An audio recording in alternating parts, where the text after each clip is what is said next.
I know that we have to pray, and I'm sure that everything what they do for the talk about the service over there. I guarantee you they will not. Yeah. Usually the church. Are they doing it at the start? The start. I have not seen I don't remember. Because I probably do something in there for like money. Everything's done at I think the last time I was over there for the old, they had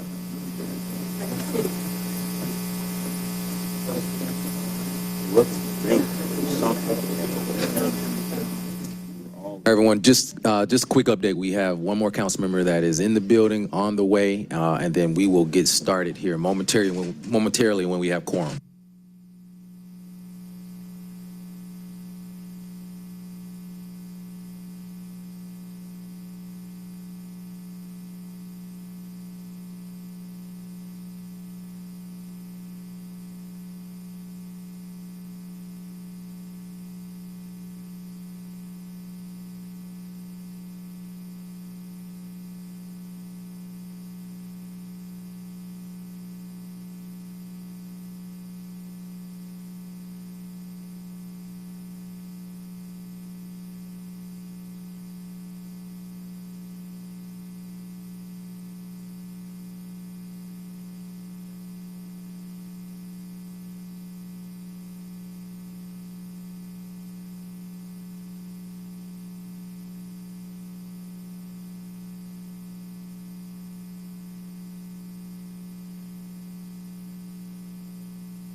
turnaround, or you two males.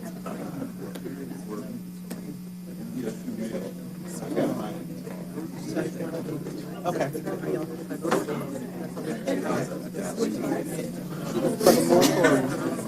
And no photo.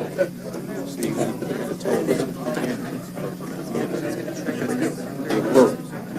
Even I said, things still work. They really don't work. And I might, yes. Okay.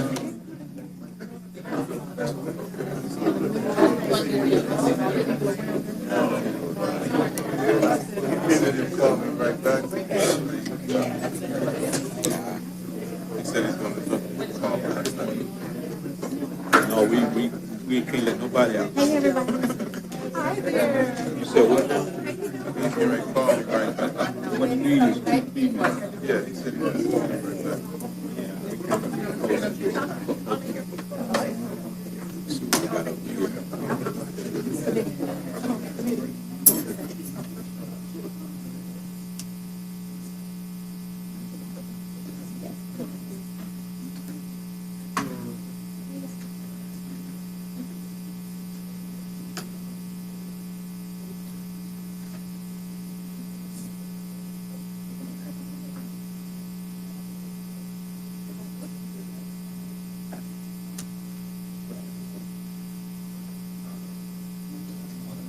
Work?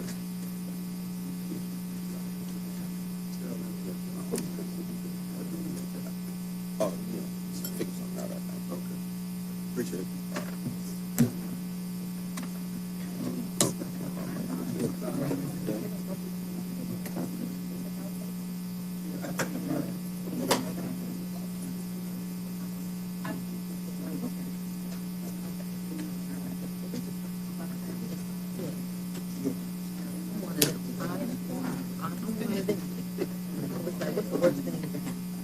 I'm one of them.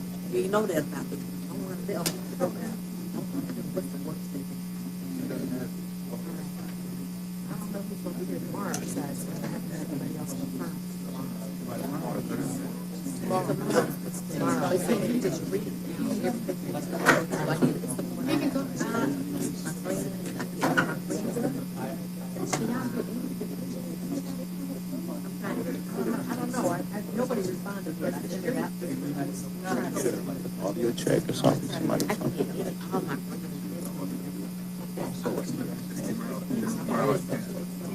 Yeah.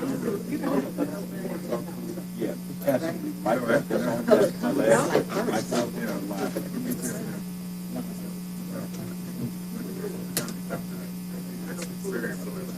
Oh, okay. Well, come on.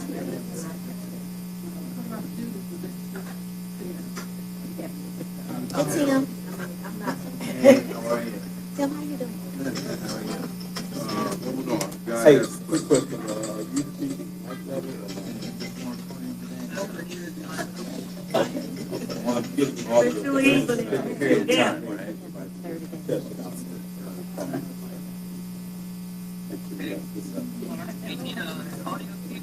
No, I'm good. I'm hooked in.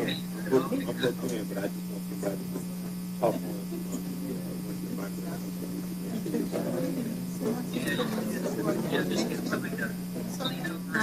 talk.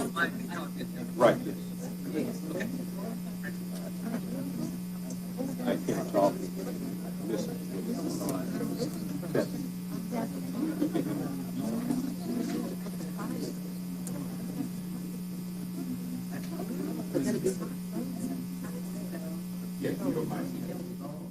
Testing.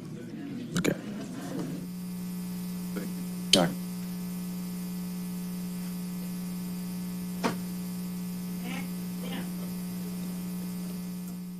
Testing, testing, testing, microphone.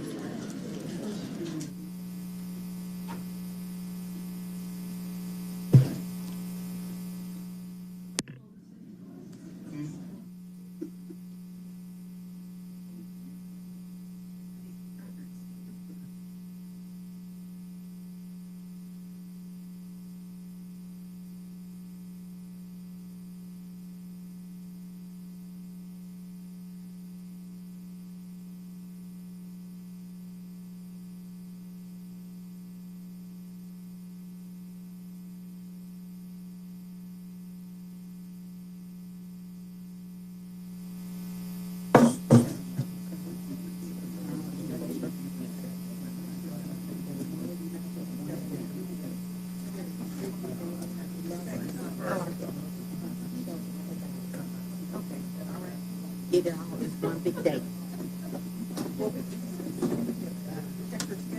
Yeah, go on, make sure she in town. Yeah. I think she'll be here. She'll change. Reservation.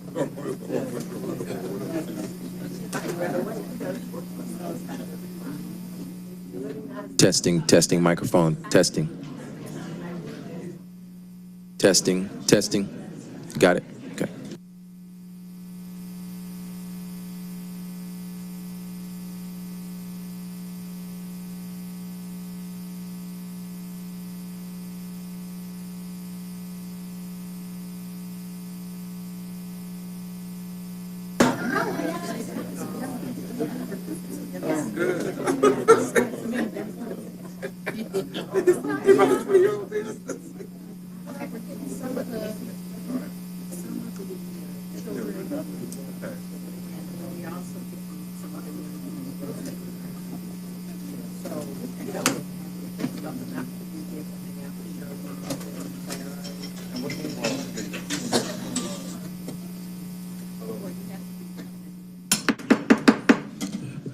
Good afternoon, everyone, and welcome to the Tuesday, January the 28th, Community Development Human Services Committee.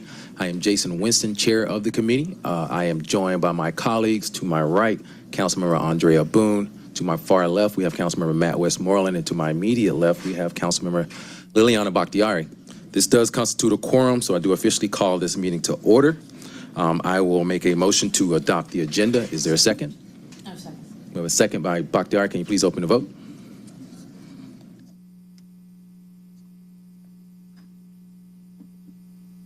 The vote is open.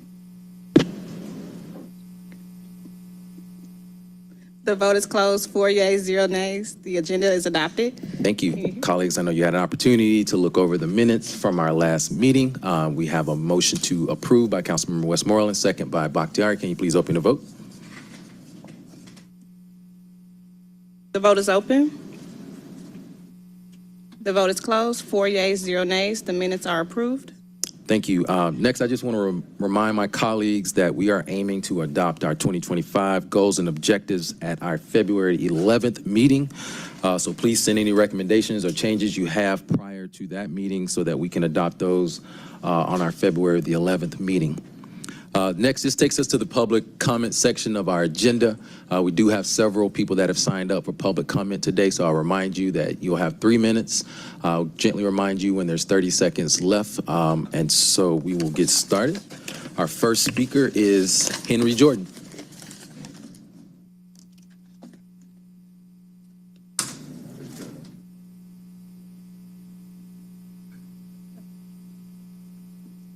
Give now to the Spirit of God to everyone that's here.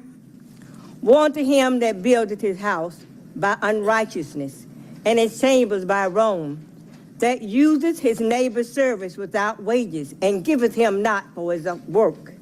Jeremiah 22nd chapter, 13th verse. The concept of fairness is emphasized, and all forms of mockery or belittling people are prohibited. Jesus said that James' script is against his word. I asked God to give him a chance because James said he was called to preach the word. James' actions prove that he is against the word of God. Behold, the hired laborers who have reaped down your fields, which is of you kept back by fraud, crieth, and the cries of them which have reaped, or entered into the ears of the Lord of Sabbath. James 5th chapter 4th verse. The Lord of Sabbath, meaning the Lord of hosts, of armies, describes the omnipotent, avenging character of the God who sees and hears this injustice. James used bribery to help people work against Jesus' word in me and in others. Receive us, we have wronged no man. We have corrupted no man. We have defrauded no man. 2 Corinthians 7th chapter 2nd verse. Receive us, the biblical definition of separation, as both a negative and positive side. James G's prove he's against the word of God by his actions, even though I asked Jesus to give him a chance. James said, you asked. Jesus said, you asked to bound others. He will let the enemy bound you. My God. Now concerning the things were argued unto me, it is good for a man not to touch a woman. 1 Corinthians 7, chapter 1st verse. James said he would save his body for me when I read the scripture to him. God took his nature, and he started taking Viagra. The Lord said that James has been with too many women, so I cannot marry him. The money was created to help us to live holy and increase our faith in Jesus and his word and what Christ desires to do in us, to love one another as thyself. To obey Jesus is life. To disobey Jesus is death. What do you want, life or death? Thank you. Our next speaker is Cecilia Houston Torrance, and you'll have 3 minutes. Good afternoon. Good afternoon. Chairman Winston and all the esteemed members of the Community Development and Human Services Committee, it is my honor and privilege to speak to you this afternoon about renaming the Westside Park, Reservoir Park. I am Cecilia Houston Torrance, a member of the commission appointed by Sheriff Johnson, the president of the League of Women Voters of Atlanta-Fulton County. I live in Council District 10, represented by Councilmember Andrea Boone, and I might be a little prejudiced, but it is I think, the best district in the whole city, but I'm slightly prejudiced. Okay, that's debatable, that's debatable. The commission was comprised of 16 community leaders and held meetings and had public hearings and solicited suggestions from all citizens of this great city because we know and value the importance of public buy-in. And there were many great responses. The top 2 responses were renaming Central Avenue to Shirley Clark Franklin Boulevard and renaming the West Side Reservoir Park to Shirley Clark Franklin Park. As you know, Shirley has been a public servant and a community organizer most of her life. And as the first African-American woman mayor of a large city, she exemplifies what a true role model is. Shirley had the foresight to purchase the former Bellwood Quarry property where the West Side Park is now located. If you have not been there, I encourage you to take the time to go there and see this massive 200-acre park at the largest in our city. It is a park that I frequent with my grandchildren. They absolutely love it, and it is the home of a 350-foot deep reservoir housing 2.4 billion gallons of emergency water reserves.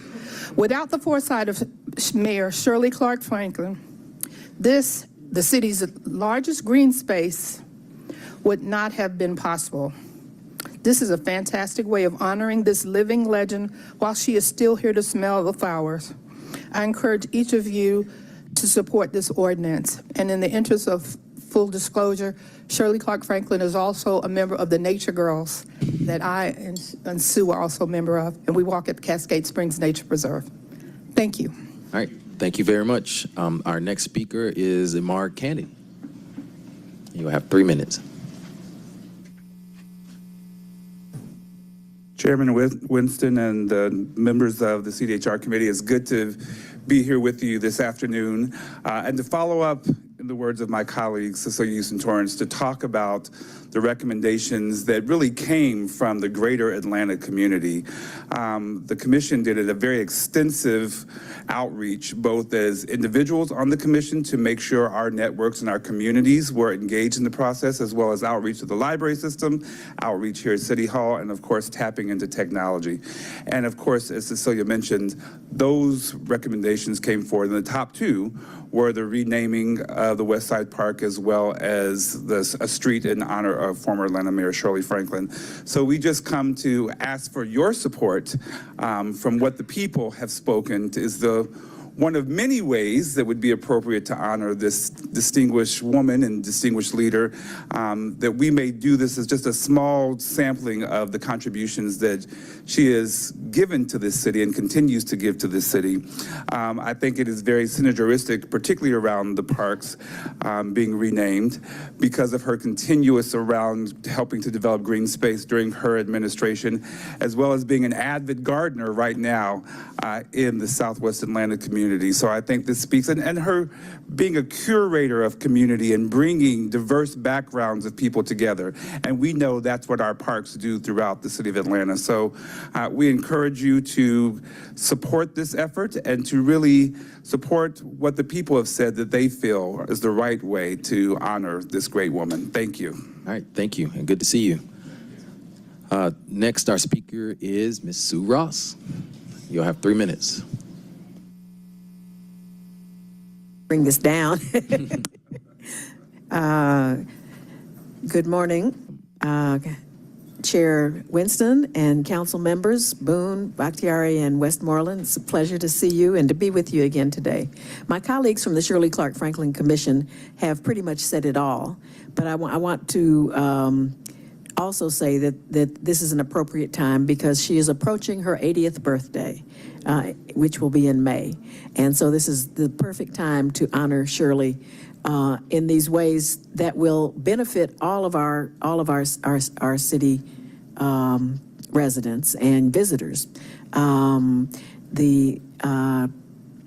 Also wanted to say that we have considerable amount of community support. I just want everybody that came at the to support this on behalf of Councilmember Boone to just raise your hands so you can see all of the people we have here that are in support of this of this legislation, and we are really pleased to have gone through the process and gone through and are ready to take it to full council. So thank you very much, and hope to see you in full council on Monday, hopefully.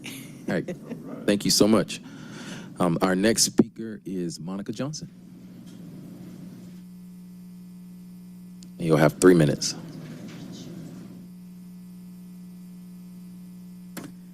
Good afternoon, everyone. You might be able to guess why I'm here.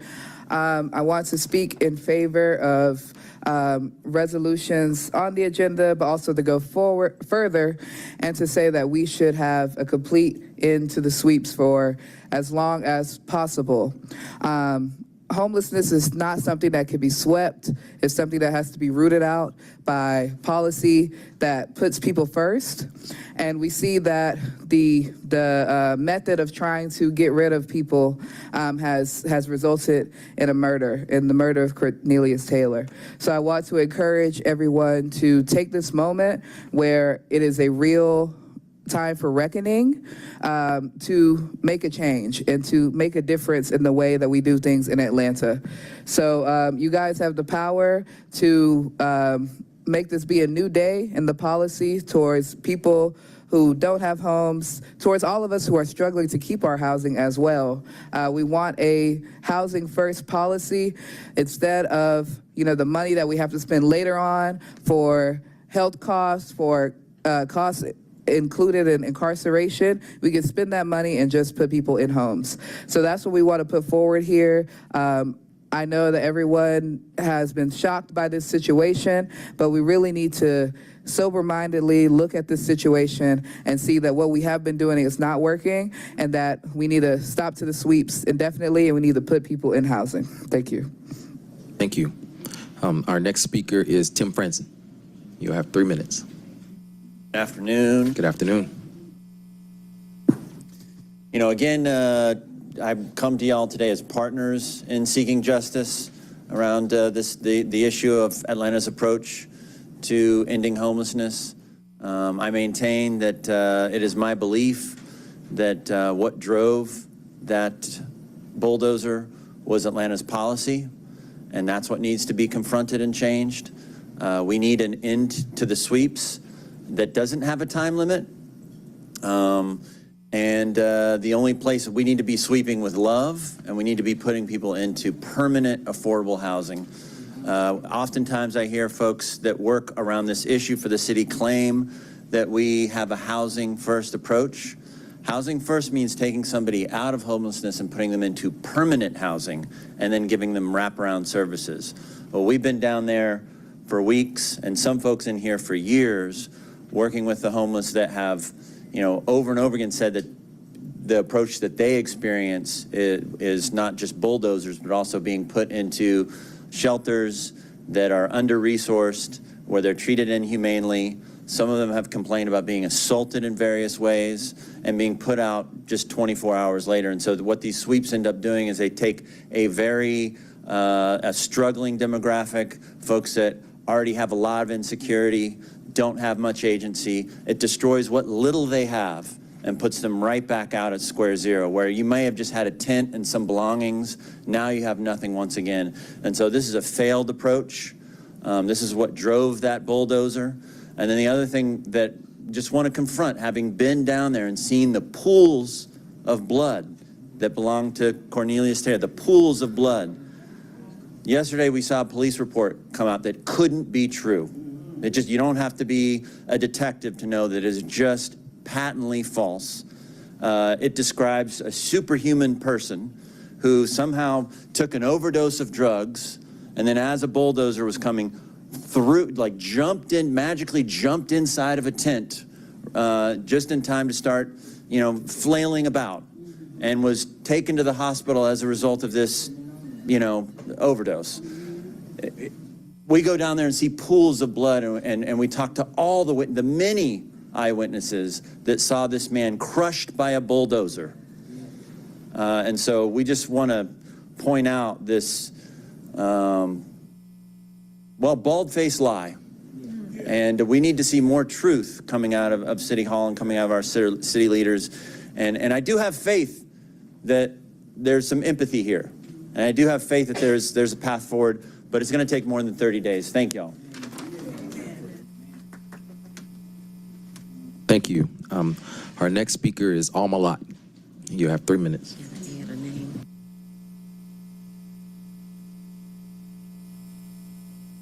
Hi, how everybody? I know you. I know Andrea Boone. Matt Westmoreland used to be on our board. I know the heart of Liliana. And Mr. Jason, as the chair, you have been put by God in a powerful position. You have the opportunity to be a national light to this country regarding homelessness. My father, Hosea Williams, was very much a friend of Mr. Bond's father. They fought for justice. So what could I do? What can I do, Matt, but be here? What can I do but share with you that our hearts are broken on behalf of this gentleman who was sleeping in his tent and got rolled over by a front loader because nobody checked to see if he was in the tent. That's truth. I need your hearts to be broken. You have an opportunity, this group of people right here, to say no more sweeps. No heavy equipment, but no more sweeps. Let's go out there with a shower bus and let them take showers. Let's go out there with a washer and a dryer in a truck and have people wash and dry their clothes. Let's clean up their villages. The city can do that with a few garbage bags. Somebody said to me earlier today, well, they just don't want to have hope. They just don't want help. We try to help them and they just don't. That's a lie. Because as we were out there on MLK Day, they were asking me for apartments. And it took this man 1.5 years to get his apartment. God, only Holy Spirit can break your hearts. If you want to stay hard-hearted, hey, that's on you and that's on your record in heaven. But if you want to do the right thing, stop these sweeps. Stop this. How would you like if somebody came in your house with a big truck and just took all your stuff? They human beings just like we are.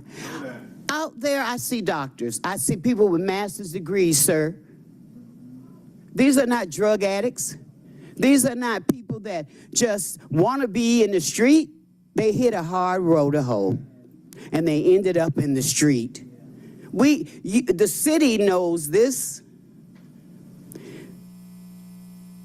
but I can't, with any true face, stand here and say we need to keep doing these sweeps. There is a better way. Let us sit at the table. There are organizations here that need to be on the new founded Mayor's Task Force for the Homeless.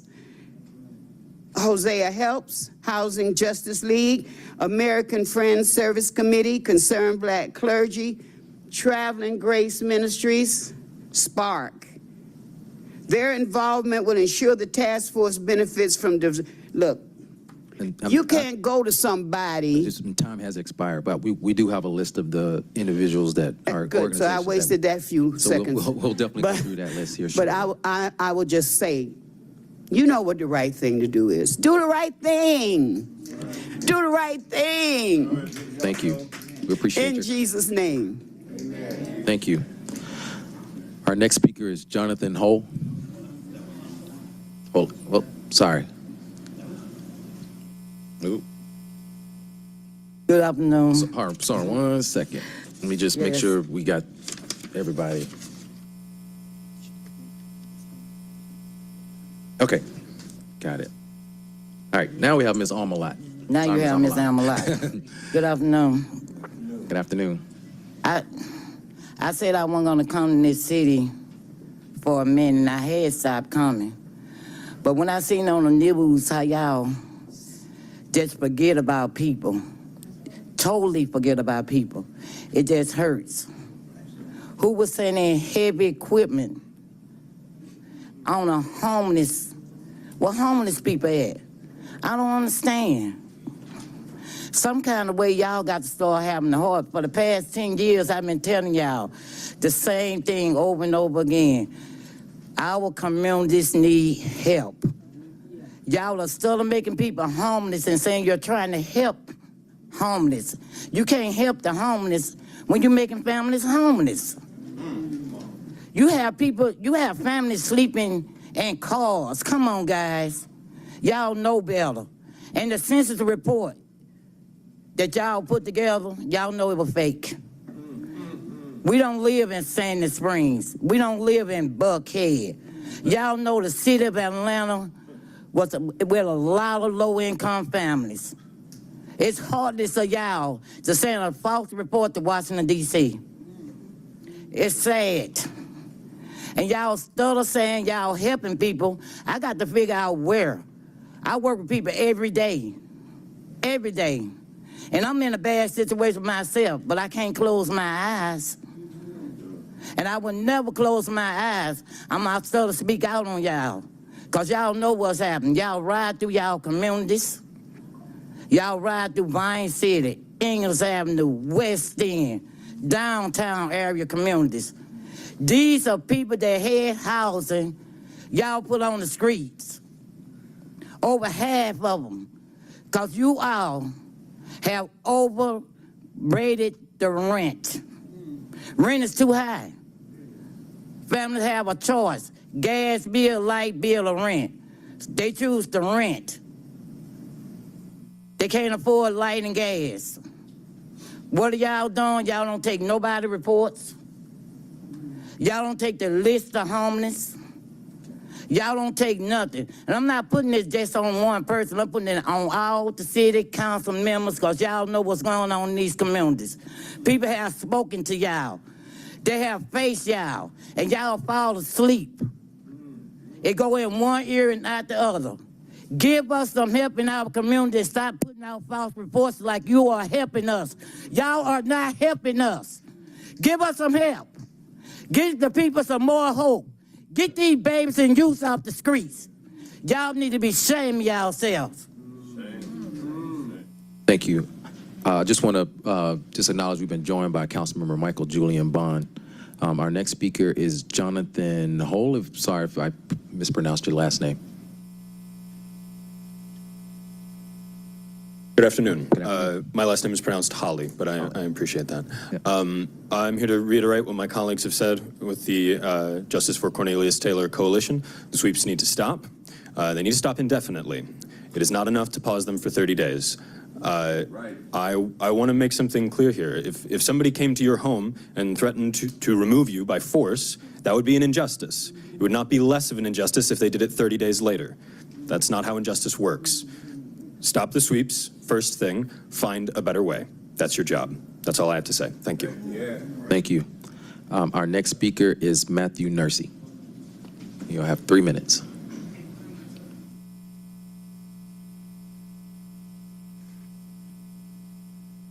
All right, thank you. My name is Matthew Nursey, and I am an organizer with the Housing Justice League, and I am here to demand that we put a stop to the sweeps. I'm here to support Councilmember Bakhtiari's resolution to do such, and like Jonathan said, it needs to be done permanently. There's never a time to do ethical sweeps. That doesn't exist. So to stop them now is good, but we need to keep them permanently stopped forever. There has to be a better way. And, you know, we're not just going to raise hell here. I understand that y'all need help from the state. We're going to raise hell at the state level too, and we're going to try to get some funds flowing because this issue, I see that we have a Atlanta housing quarterly update coming up, and I appreciate that. Look forward to seeing it. I can give you the update. Not enough. Simply not enough. And, you know, I know y'all have done work, and I know the mayor's done work, but it doesn't meet the moment. This is a moment that has been created for decades of an Atlanta way that has failed its citizens. Y'all keep approaching housing, insisting that there needs to be, private collaboration, and there has to always be some sort of private investment. There has to be some way to make money off of the situation. But the bottom line is, we need public housing that is free for people if they need it. And we need to invest in alternative forms of housing, like land trusts and things like that, with organizations that are doing work to provide housing. And we need to provide funds to the organizations on the ground that are doing homelessness services. Partners for Home needs to be, frankly, dismantled and reconfigured into something new, with people from the communities, from these encampments, people who live on the streets, and people who work at the organizations and who do the advocacy and organizing on the ground floor.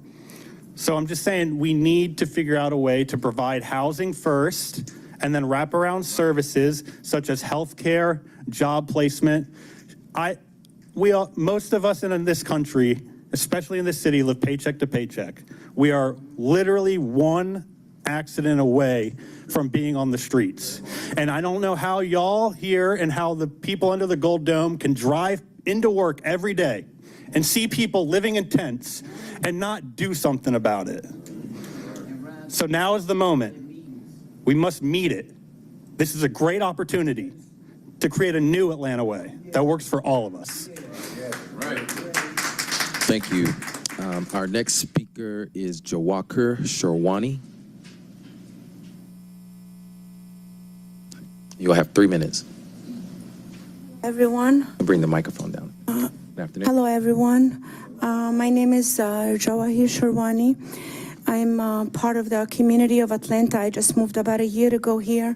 And since I moved, literally, I just been going to protest, to vigil, to Black Lives Matter, to everything. It's like, and it's really, we're tired, but we're not gonna stop fighting. We're not gonna stop fighting for the one who can't speak. I'm here today for justice for Cornelius Taylor and every homeless in the street. We need to stop the sweep. We need to get a permanent home, not a shelter. We need to not put a limit, 30 days or 45 days, and then in the end of 45 days, we have another case of bulldozering. And I heard Tim was talking about how Cornelius and how the police report. If I'm homeless and I see a bulldozer coming approaching me, I'm gonna get out. And if I'm the one driving the bulldozer, I'm gonna get out and check, because I'm actually bulldozing and I'm killing person home. I'm destroying a person home. This is his home. And I know all of you have a heart, and I know you all have homes, and most of us have homes, but we do living paycheck by check. I'm in the verge of going homeless because I lost my job for advocating for people. And I did that. I did lose my job for speaking out for people, but that's not gonna prevent me. A couple of days before Cornelius' death, we were just in a meeting to set up for Martin Luther King Day. We were setting up the march and what are we gonna do, and we stand up and we chanted Cornelius. We chanted his name on Martin Luther King. We said justice for Cornelius Taylor. We did say that. That was an honor. But I'm asking all of you, I know you have a job and this is your job. This is not my job. This is not our job, because we don't have the funds to do it. And I know you are capable of doing that. So please, let's stop the sweep. Let's get them permanent home. Let's not give them like a time, like there's some kind of like garbage, the way he was bulldozed, like he was literally just died in his own home.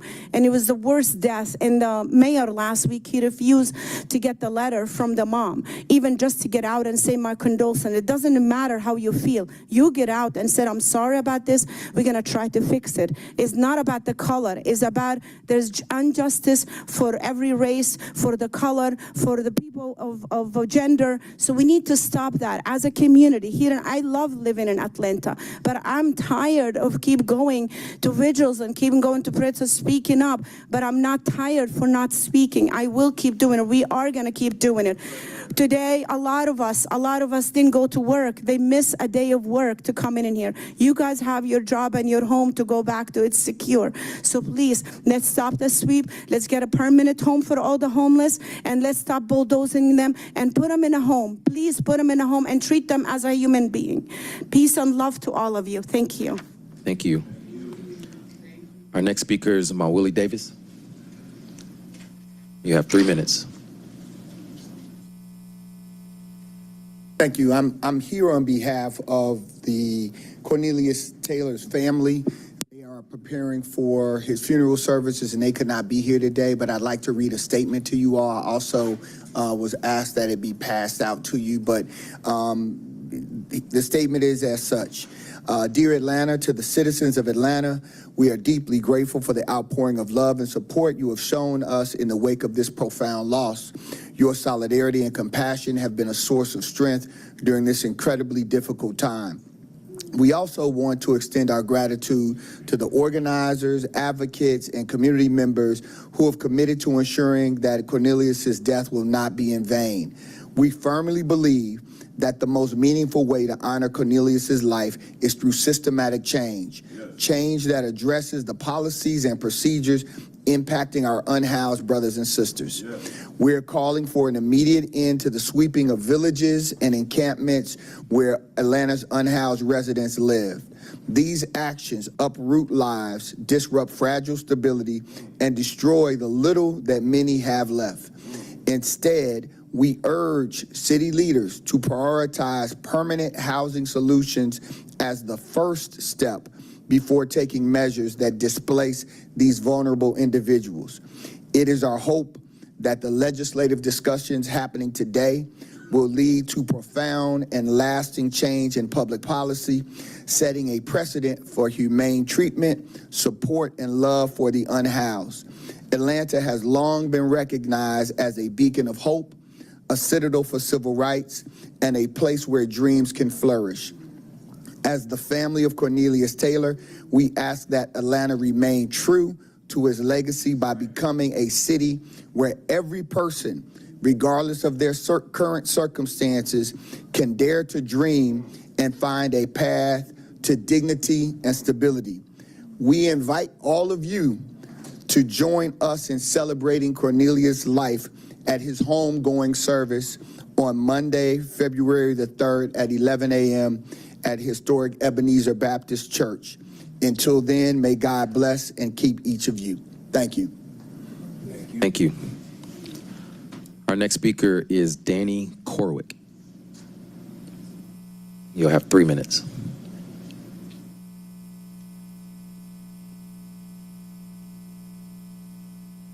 Thank you for your time today.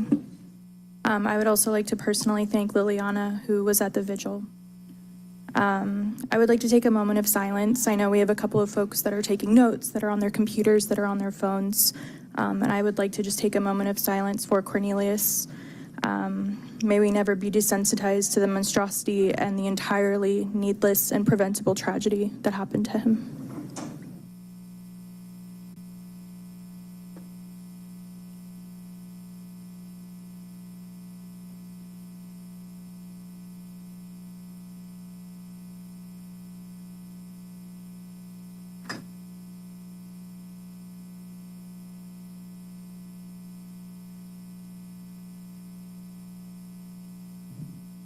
Thank you. Atlanta was named the most educated city in the United States in 2024. We live in one of the wealthiest countries in the world, and I refuse to believe that this is an unsolvable problem that we do not have the solutions to. There's a reason that some of the largest companies in the entire world come to Atlanta. We have so much talent, so much drive, vigor, history. Atlanta, in my opinion, is the most special city in the entire world. We know the solutions to houselessness It's just a matter of making it a priority and putting our money where we know it needs to go. I would like to speak in favor of Resolutions 25R 3722-8 and 25R 3086. If I cannot appeal to your humanity today, let me appeal to your baseline and your budget. The most cost-effective way to address homelessness is to provide people with housing, period, end of story.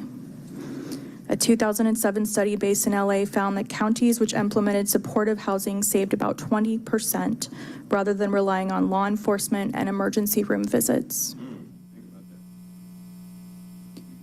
We know that this works. Study after project have shown similar results, if not greater results than this.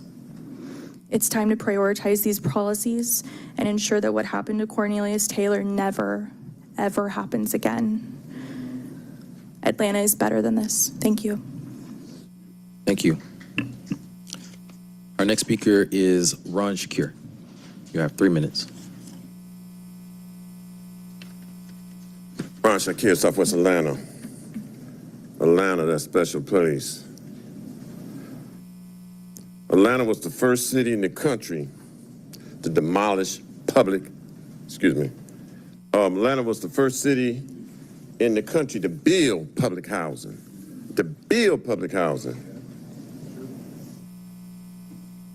It represented schools of the future. Although the first public housing was occupied by a majority of Caucasian brothers and sisters. But for sure, the need could no longer be neglected, and African Americans filled how many public housing there were? 7, 9? I don't know right now, I'm not on that page. However, housing is the foundation of family. Housing is the foundation of an organized movement to go to elementary school, to go to middle school, to go to high school, to graduate and go to college and graduate. Housing is essential. It's people who have sat in these seats and people who have lived and walked in this city that have influenced the whole world and other political processes.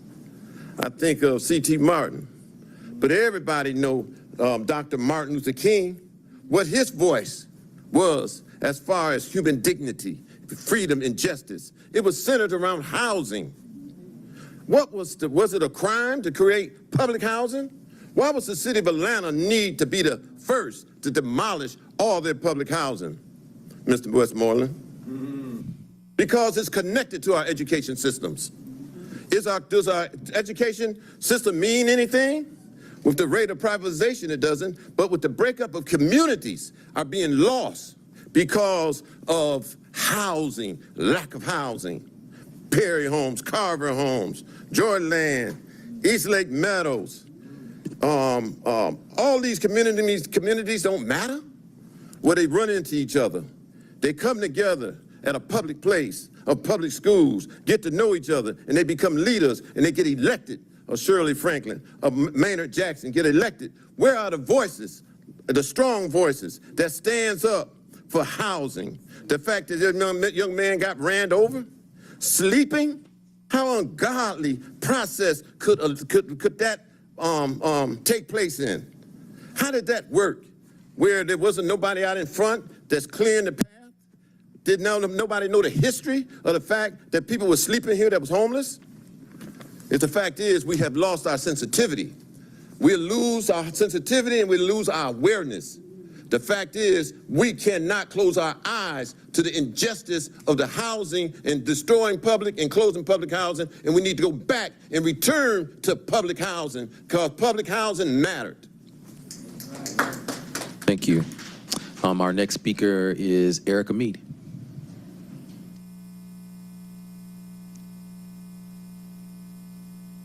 Good to see you, Erica. Yes, how are you? It's good to be here. How are y'all doing today? Good. I'm here today with the Cornelius Taylor Coalition, and I'm joining a lot of other people in this room to demand that the sweeps really do stop permanently. It's honestly not enough to stop the sweeps and delay the sweeps for only 30 days. Because really, in the words of Dr. Martin Luther King, he said, justice delayed is actually justice denied, and we're here today to carry on his legacy. When I think of sweeps in Atlanta, I think of on Bell Street under the I-85 overpass. A lot of people are sleeping there, and over the summer they sweep that. But if you go back to that place, if you go back to that overpass, you're gonna find a lot of people are still sleeping there. A lot of people are still, God forbid, using the bathroom on the streets.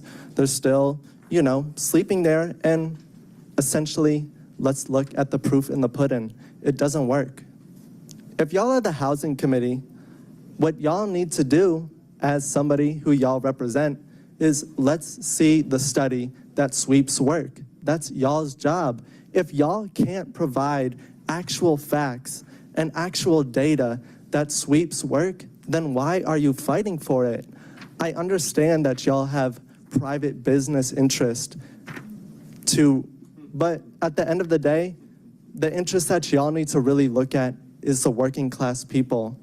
I'm a member of a union, the Union of Southern Service Workers. A lot of our members work at Waffle House, at Wendy's, and a lot of my fellow union members sleep in cars, they sleep in hotels.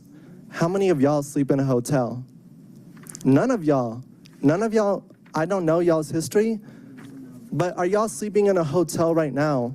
Are y'all afraid to open your door? Are y'all afraid to let your kids play outside in the parking lot because you don't know if that next gunshot is gonna hit them? We need action. And let's remember, y'all, we voted y'all in. This is not some permanent seat that y'all are in right now. We will get fed up and we will vote y'all out, because at the end of the day, working class people move this country, we move this world, and we move this society. We're moving for Cornelius Taylor, and we will vote in honor of Cornelius Taylor. We will be at the polls, and when we're there, we'll make sure that if y'all don't pass this, y'all ain't gonna come in here and sit in y'all seats. Y'all are gonna be at home. Thank you. Thank you. And our last speaker for today is Afimo. Sorry, brother. I am Afemo Omilami. Now, I know some of you because I've worked with you. Councilman Boone, you've been a good partner. I appreciate you, your family. My father-in-law, Hosea Williams, groomed me and raised me up for such a time. So I know your heart. Matt, I know you. You've worked with me. I only know Liliana from the signs when she's running and whatever, but I don't really know you. I don't know you, Jason, but I know Andrea, Joe Boone, one of the greatest heroes of our city. That's right.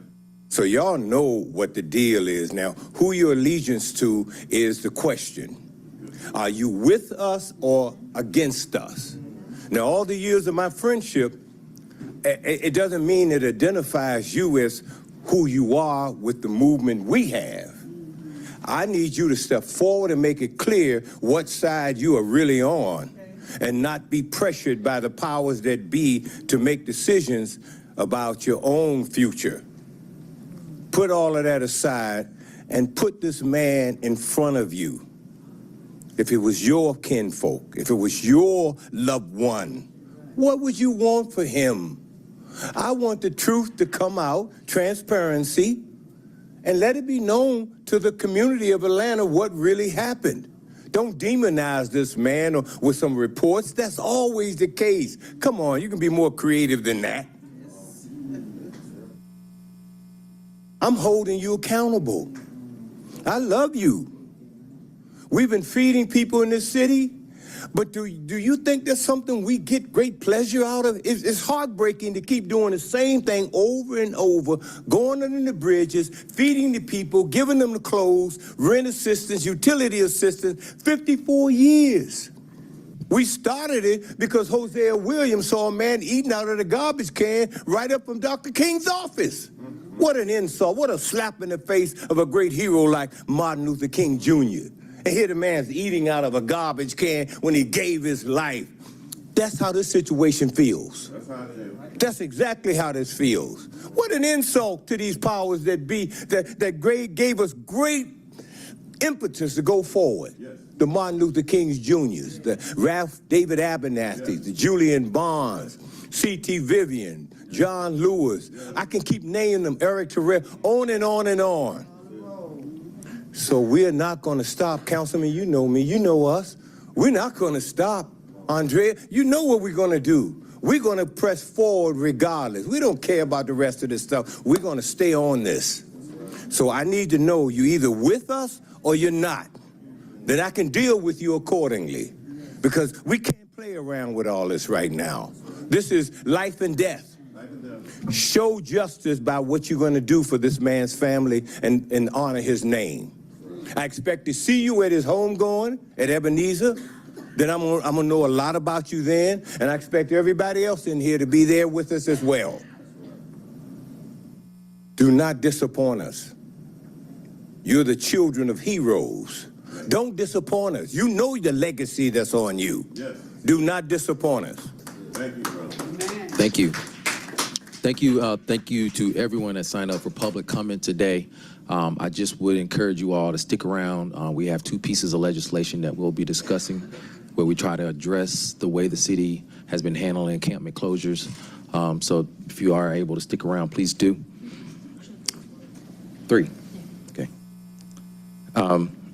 So that does take us to presentation section of our agenda. Atlanta Housing was it. Oh, now we're ready. Okay, we were going to delay that, but now we're ready for the Atlanta Housing quarterly update.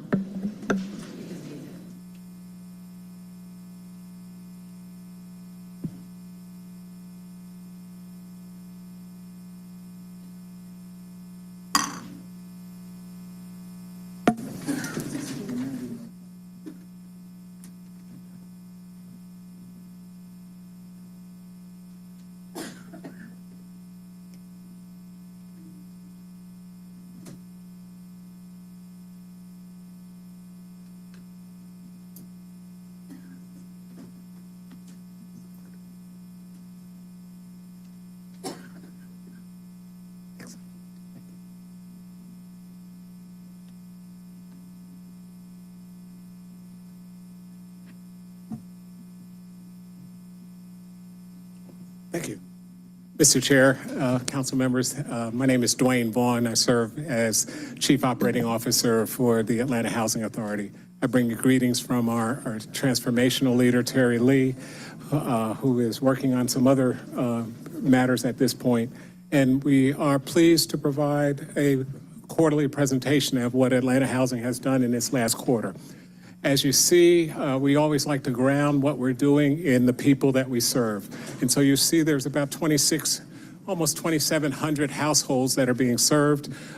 There's a great percentage of those, 97% are very low income. The figure that I like to always put in front of everyone is 61% of our households that we serve make $17,000 or less. And so we believe that we are serving some of the most vulnerable citizens that we have in the city. You'll see, we move to the next one, you see that we sort of think about our service in 3 large categories of individuals. We think about working families and how we can provide entrepreneurial and other work-related opportunities for them so that they can be economically secure. We also think about our youth. In our youth, we think about 2 sort of programs that we're very, very proud of this past year. We gave out about 18,000 plus books to youth. The thought is to have youth have their own libraries and therefore to create their imaginations and to give them ownership of these books. So we gave out about 18,000 books to families. And we're looking for more books to give to families so they can build robust libraries. The other program that we really want to focus, toward the end of the year, we had a Santa for a Day. And that's where individuals would write letters to Santa about what it is they would want. And then we would provide the gifts for those families and deliver them. And sometimes the gifts that we were able to deliver were the only gifts that were under the Christmas tree or the holiday tree for folks. And so we're really excited about that. And that gives us an opportunity to touch families more directly and especially touch our youth. And the last picture you see is for our seniors and aging well. Our seniors, we served about 20,500 visits for those seniors. We do case management, we do in-home services. The thought is to have seniors age with dignity in place. And so we are excited about that. We don't do a presentation without letting everyone know what our strategic goals are. And so you see those goals. I think you've seen that before, but we keep putting that both in front of us and in front of everyone else because we want to be centered. If you'll notice that we look at goals number 2, 3, and 4 as our people goals. We look at our create and preserve goal as goal number 1. We look at our transparency goal as goal number 5. And we look at our operations goal as goal number 6. And we'll talk a little bit more about that. We are happy to report that we have preserved and created some 6,590 units. If you recall, Atlanta Housing is sort of the tip of the spear of the mayor's initiative to create 20,000 units.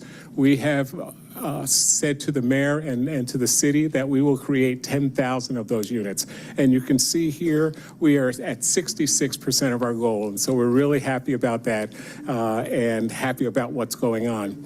If you look at the next page, am I going too fast? Okay. If you look at the next page, this is our strategic dashboard. And this was, if you notice, our goal number 5 talked about how we should tell our story a little bit more. And so we look at that as our transparency goal. So someone can go on our website right now, look in plans and reports, look at our strategic plan update, and click on these numbers and see. So I have to apologize. This chart is a little bit dated. It is November's chart, but if you go today, you will see the same numbers that we had shown before. And we have the different categories. The chart is interactive, and therefore you can click on it and get details as to each of those numbers. We are particularly excited about what has happened under the leadership of Terry Lee this year. Those of you that know Terry know that she has a strong sense of urgency and has pushed our agency to have that same sense of urgency. We have closed more transactions in this past year than we have closed for the previous perhaps 10 years or so. And so we are excited about what's happening. Here you see some of the development surge. You see the former Ramada Ramada Plaza Hotel that we purchased earlier in August.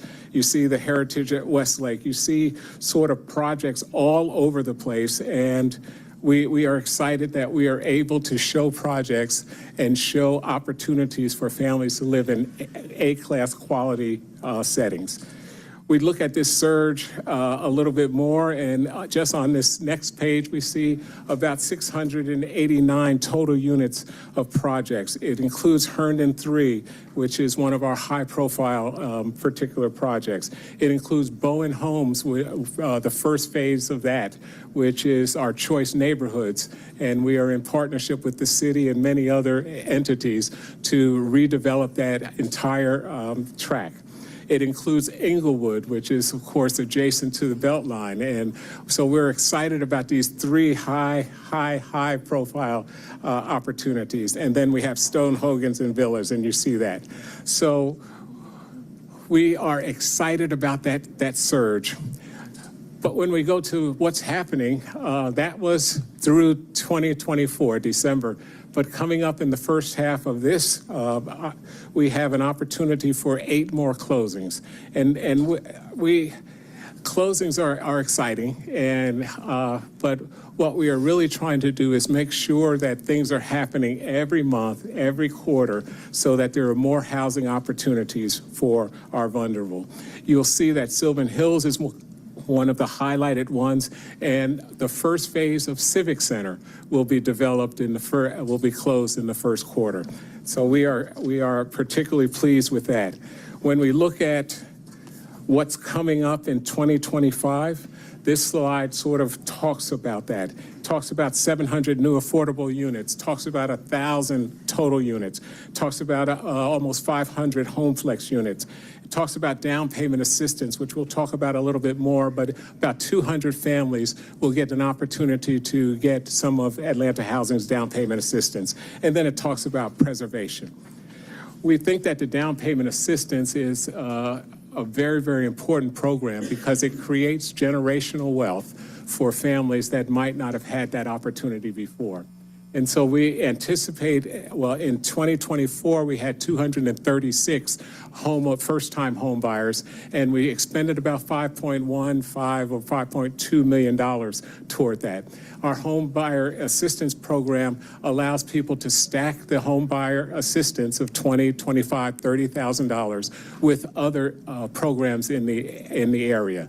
So that would include Invest Atlanta's program and other entities that have programs. So we think that that is a very, very important kind of thing.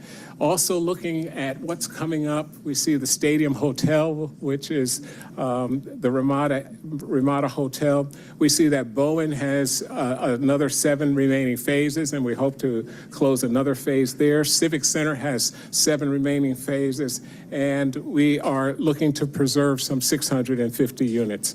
So what we want you to take away from our presentation is that we are accelerating our opportunity to provide affordable housing resources to families in Atlanta. And that would be our quarterly report for your consideration. Thank you. Appreciate your report, COO Vaughn. I know we do have some questions from our colleagues. Councilman Bakhtiari was first in the queue, so I'll let her get started. Thank you. Nope. There you go. Apparently I can't push a button. Thank you for being here today. Appreciate it. Thank you. Had a couple of questions. Can y'all hear me okay? The mic feels kind of quiet. Okay. First, I was hoping, and I wanted to thank you for the presentations. First, I was hoping that you could both define affordability more in depth, both preserved and created. So the pieces on your presentation where you say that you're building affordable units and also preserving affordable units, I was hoping you could better define the term affordable in those instances. Oh, okay. Yeah. Thank you. Sure. So affordable is, by HUD's definition, is 80% of AMI. However, most of our units on the preserve side are probably at 30% or below. Okay. On the created side, if they have tax credits or anything, they're about 60% and below. And of course, remember that no matter where the units are, we are paying 70% and the family is paying 30% toward the rent. Understood. And the piece on the Civic Center, obviously the neighborhood is very excited to see that that's finally something is finally going to happen there. Could you elaborate on the timeline of where we are? Because the downtown NPU is eager to better understand. We think it's going to be before June. We are pushing that perhaps we can even have it in April or May, but we are talking. For us to break ground? Or, I'm sorry, to have the financial closing of the first phase. Okay. Yes. Great. We are pushing the developer, or I guess that's the wrong word. We are inquiring of the developer weekly as to what it's looking like and how we can jumpstart that. And we are aware that the community is very, very interested in less talk and more action. Impassioned. The Ramada, I was hard. I mean, this is, and forgive me, maybe I'm out of the loop. This was, the Ramada that is, we're talking about the Ramada that is just adjacent to the highway. Yes, we are. So what exactly is happening with the Ramada? Well, we have an RFP out right now for a development partner. And what we hope to see is some commercial on the ground floor, and we hope to see apartments above. Yes, because, I mean, of course, all the programming, this is all fantastic. I think my biggest question is how do we scale up?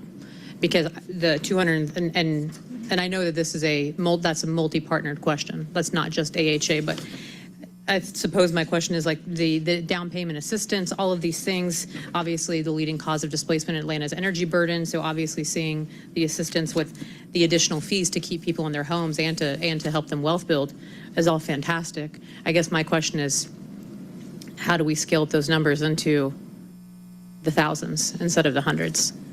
We think that a partnership with this committee, a partnership with the mayor, and a partnership with other housing entities will help. We also would like to see our corporate citizens help us a little bit more on the housing side. We're going to get to our 10,000, and then we think that we probably need a stronger acquisition program to buy some units that are already on the ground that can be rehabbed and easily put back into focus. But we are interested in any innovative idea as to how we can scale up, and are keeping our ears open with our colleagues across the nation to see what they are doing. And we are shamelessly borrowing every good idea. Thank you. And I think one personal question I had before I got to my last question was, has all AHA land been in Sweet Auburn been transferred? Is that something you know off the top of your head? And if not, could you get me that information? Let me get that information to you. And then my final question is, obviously we've seen the executive orders that are coming down from this administration with the freezing of certain loans. I would imagine that's going to have some impact on your work. Is that something that I mean, obviously I'm not asking you to fortune tell because we don't know what's going to happen in the coming weeks or months.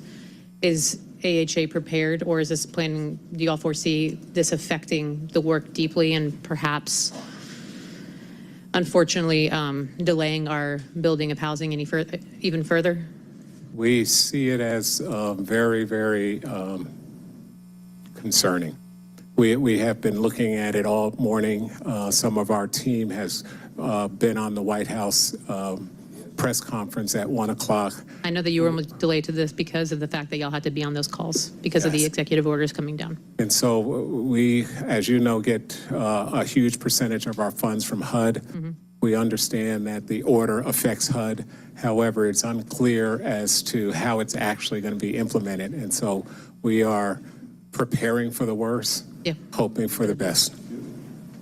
Thank you. Thank you. I appreciate it. That concludes my questions. Thank you. Councilmember Bond.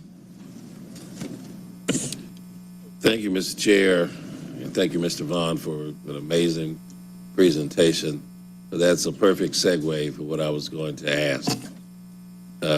I just want, but for the record, I want to compliment Terry Lee and the way that she has led this new day at the Housing Authority and has put new energy into developing these projects. You know, I'm a huge Terry Lee fan.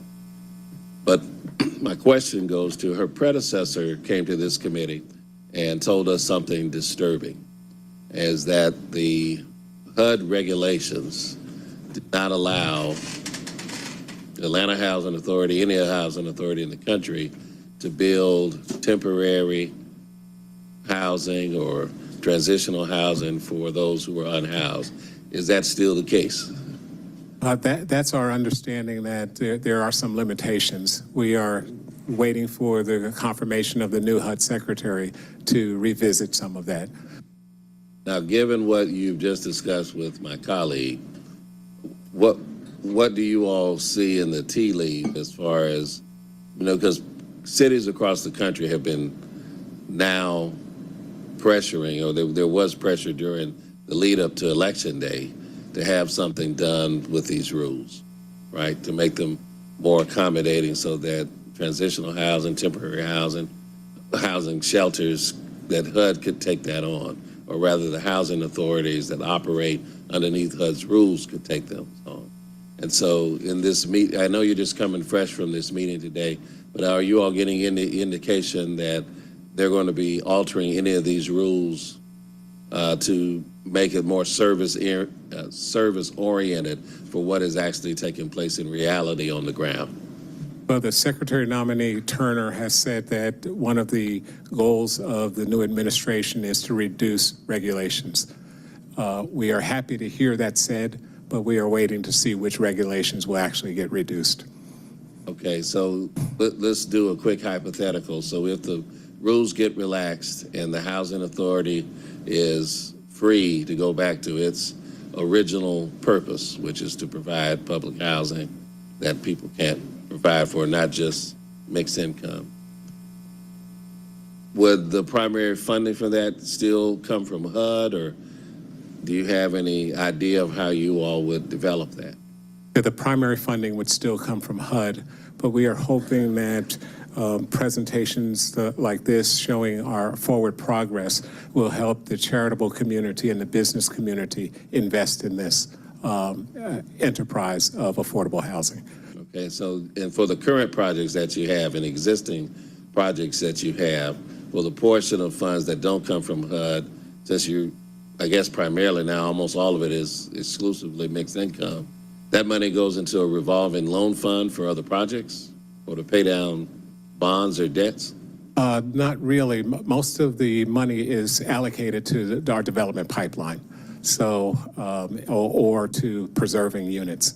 So all of it's not going to mixed finance. We have a number of projects that are 100% affordable. And so we will be looking at our development pipeline and funding that. So basically one project the profit from that project rolls into something else? Sort of. Yeah, council member, I wish I could say we have profits from our projects. That's not usually what happens. We are usually investing whatever we could have received in a return to help subsidize that particular project. So, I don't want to monopolize, but I do want to talk about the old Stadium Hotel. Yes, sir. And so you all are going to, the goal for it is to be 100% affordable? We are thinking the goal will be for a senior building, largely affordable. I'm not sure 100%, but the majority affordable. And so we're waiting for proposals from various developers to see what that mix might look like. Okay. And so you all are the exclusive owners of that property now. Prior to that, during the pandemic, the city had a lease on that property, and I think it was almost 700 families that we were able to transition off of the streets of Atlanta into that property, into other way stations, service, and into some permanent housing for the majority of the persons that we were housed there. Are you all still seeking to acquire properties like that in the city? We are. And acquire, we're also looking at potentially acquiring those properties that were tax credits, and those tax credits are expiring so that they don't go market. So we are looking at all of that. Well, I'd like to make a suggestion, because then the conversion, when Atlanta began to do mixed use, meaning Atlanta Housing Authority, mixed use developments in the 90s, it was supposed to be an answer to concentrated poverty in the public housing space. But the greater amount of poverty that was in Atlanta was actually held in privately owned apartment complexes. That's where the majority of those who were impoverished, who actually lived in Atlanta, lived. It was privately owned, not the public housing that AHA owned. And so, are you all looking at any of these privately held apartment complexes where still today, a lot of Atlantans live, where we have constantly, and Councilwoman Boo has great expertise in this, and so does Mr. Winston, where you've got privately held apartment complexes, don't keep them up to standard, they take the money, don't fix, don't repair, and there's all types of horror stories related to them. Are you all targeting any of those for purchase or acquisition? Because as an authority, you can use eminent domain. We have not used our eminent domain power. We would think about that in cooperation with what the city desired. We are looking at some of those properties. The challenge that we are having is the owners want an astronomical price for a property that's not worth what they're trying to get, but we are looking at those kinds of opportunities because we think that's the quickest way to turn a unit and to bring a family into compliance with decent, safe, and sanitary housing. Well, a redevelopment plan and eminent domain for a God-given purpose can do a lot. I'll withdraw. Thank you, Mr. Chair. Thank you for answering those questions. Thank you, sir. Thank you, Councilmember Bond, sorry. Any other questions from colleagues? I just want to thank you for your presentation today. You know, just thinking about the Ramada, which is in my district, 450 Capitol Avenue. I used to call that home when I was a student at Georgia State University. And subsequently, we was displaced from there. So I'm glad to see the full circle moment here where I could potentially retire there if it becomes senior housing. And so just want y'all to keep up the good work that you're doing. Let us know how we can help anyway. I know you all have a very uncertain future as it pertains to HUD right now, but please keep the council abreast of any news that's coming out. So especially as we start going into budgeting season to figure out what we can do from our end, from a legislative standpoint, to kind of supplement some of the things that you all are doing. So just please keep us up to date. Councilmember Bakhtiari. Thank you. I also just wanted to say I'm heartened by projects like the Ramada at the Civic Center, because I think the biggest thing we need is be building. We are doing great things in terms of these smaller projects, absolutely, and we know that land is limited in our city. Wherever though we can build to scale, I hope that AHA, I hope that we as a city, I hope every organization, the smaller pieces are fantastic because we obviously want these housing in the neighborhoods that people want to live in where they grew up. Because we all know that when you liquidate the culture of a city, you lose its identity. And then the history of our city stays in these people that we're trying to keep. But I really do hope that we take more opportunities to build to scale. And I would love to better understand in my next meeting with AHA what plots of land we could be looking at to build, you know, something like the Ramada, how many rooms are in there if we were managed to scale that whole thing, or, you know, obviously with the Civic Center, what we're seeing with the AMC former property. These are all huge opportunities. So I hope that we continue to take on more projects that allow us to build more units. And I also just wanted to say to the public, because a lot of people are here asking how they can help. I also, and this is less to do with you, so I apologize, is flagging that we are in legislative session at the Capitol until late March, early April. Please help us. I go down there and I speak to my legislators, even as a council member. I hope y'all do the same, because we are also seeing increases in expanding 1013s, which are involuntary holds in California and New York, and those are considered progressive states, so we know it's going to come to us. So please go, because we're going to see more attacks on organizations like AHA and others with this administration. So I encourage you all to help us, to help me, frankly, and others, go down there and help lobby, because they could tell us tomorrow what color we should paint our bathrooms. So we need to be working as teams to also tackle it from the state level as well. That's all I wanted to say. That's my soapbox that I'll... Thank you. Thank you so much. We would be remiss if we didn't thank the council for your help in some of our projects, especially the infrastructure opportunities that you have provided to us.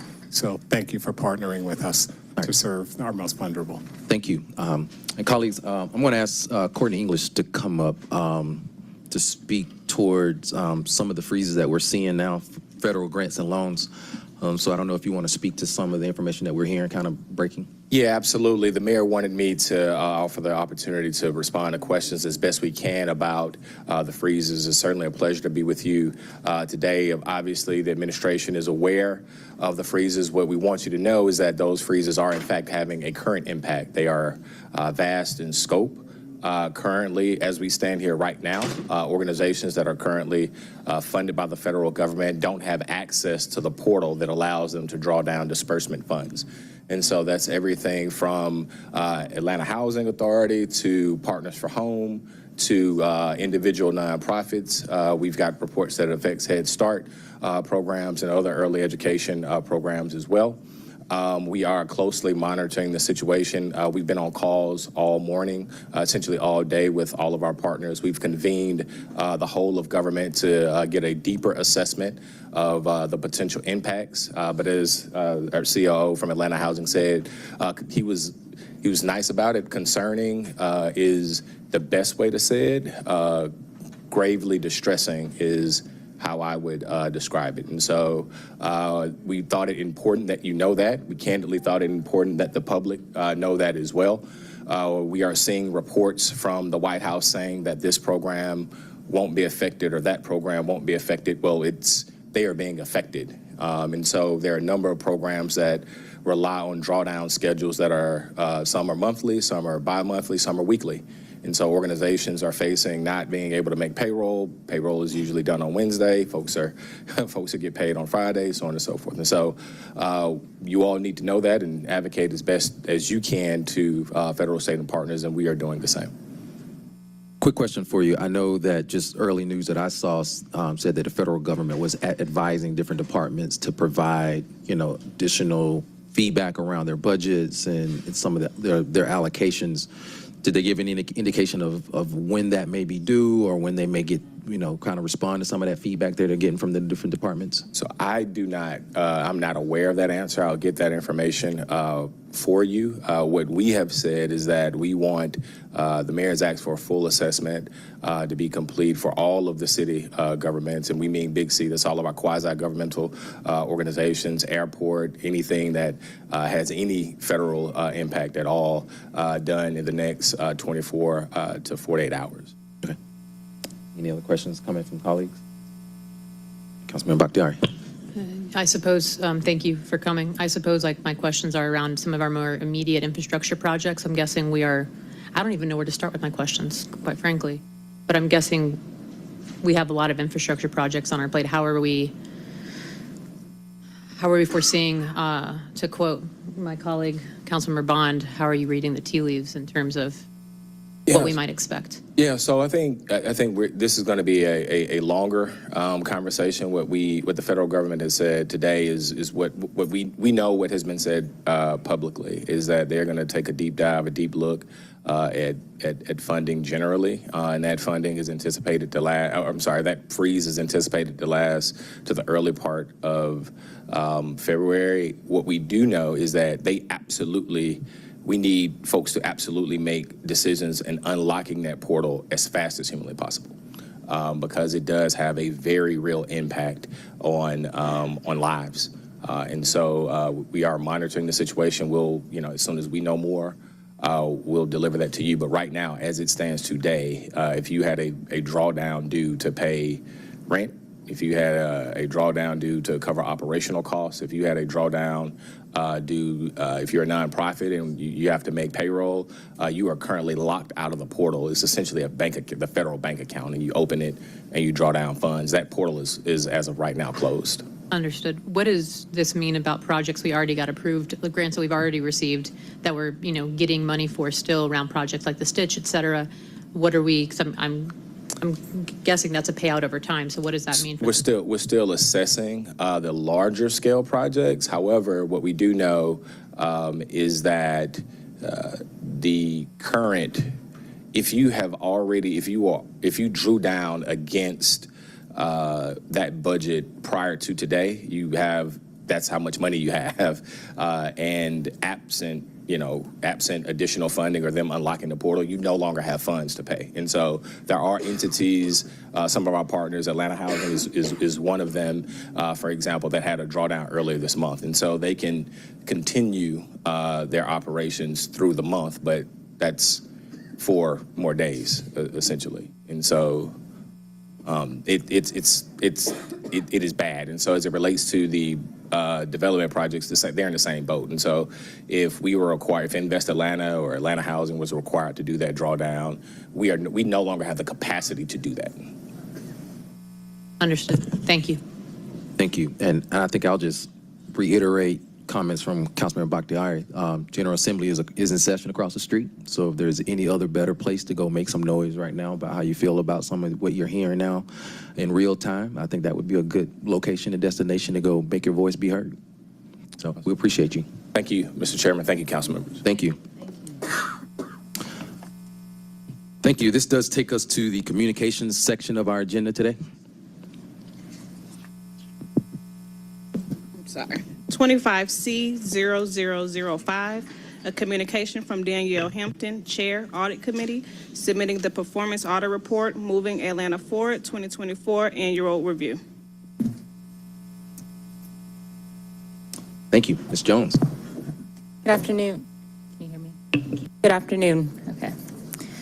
I'm Ijik Jones, and I'm here to present the results of our 2024 Annual Review of the Moving Atlanta Forward Infrastructure Program. The audit team for this project included Michaela James and Christopher Shuffleton as auditors and myself as the audit supervisor. We conducted this audit as required by Ordinance 22-01369, requiring the city auditor to conduct an annual review of financials and project delivery for the Moving Atlanta Forward program. This is our second audit of the program. We released our first audit in December 2023, and that audit primarily focused on the project delivery framework. Our objectives were to assess the status of our previous recommendations, as well as assess whether controls were in place to ensure that projects adhere to budget and scope and schedule requirements, and to assess whether work progressed equitably across city council districts. We focused primarily on the project delivery framework, as well as projects scheduled to start in 2023 or 2024. And we reviewed relevant legislation, bond documents, program budgets, paid amounts, and the program controls established in the strategic delivery plan, as well as the program's dashboard data for project status and accuracy. This slide shows Exhibit 5 on page 7 of the report. City Council adopted a strategic delivery plan for the program in January 2023, intended to establish increased oversight, accountability, resident participation, and a commitment to improve project delivery. The plan establishes a project management framework and identifies the role of each city department involved in delivering the program. It includes monitoring and control measures to ensure projects comply with schedule, budget, and scope. The plan also describes the project lifecycle, as shown in the exhibit, that establishes 5 phases for project completion, including 2 phases at the beginning that have been renamed from activation and pre-construction to planning and scoping, and engineering and design, respectively. Exhibits 1 and 2 on page 2 of the report show the funding breakdown of the program. An ordinance authorized the $750 million program, funded in part by T-SPLOST for transportation capital projects, and in part by 2 general obligation bonds approved by voters, totaling about $400 million. The horizontal infrastructure bond will be used for parks, trails, and transportation projects, and the vertical infrastructure bond will be used for buildings and building renovations for public safety and parks facilities. The bonds also include $36 million in council discretionary funds that council members can direct towards neighborhood projects. The program is administered through the mayor's office, but the Departments of Transportation, Enterprise Asset Management, and Parks and Recreation directly oversee the projects. This slide summarizes our findings. Half of the projects that have started are still in the planning stage, and if funding remains unallocated, the scope of future projects may be impacted. The strategic delivery plan controls are not being implemented consistently across departments, and improvements to the program dashboard are needed to improve its usefulness to stakeholders. The strategic delivery plan has 202 projects, each scheduled to begin in different calendar years, set out through 5 batches. These batches were designed using criteria such as needs assessments, shovel readiness, and funding availability. As of August 2024, all Batch 1 projects and the majority of Batch 2 projects had started. This is Exhibit 7 on page 14 of the report. Of the 202 projects planned, 134 have begun as of August 2024. All Batch 1 projects have started, and all but 16 of the Batch 2 projects had started as of August 2024.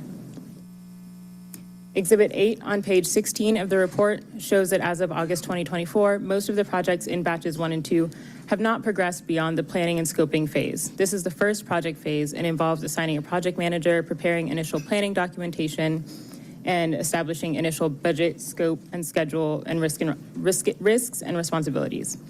All of Transportation's Batch 1 and Batch 2 projects have started, but most have not progressed beyond the planning and scoping phase.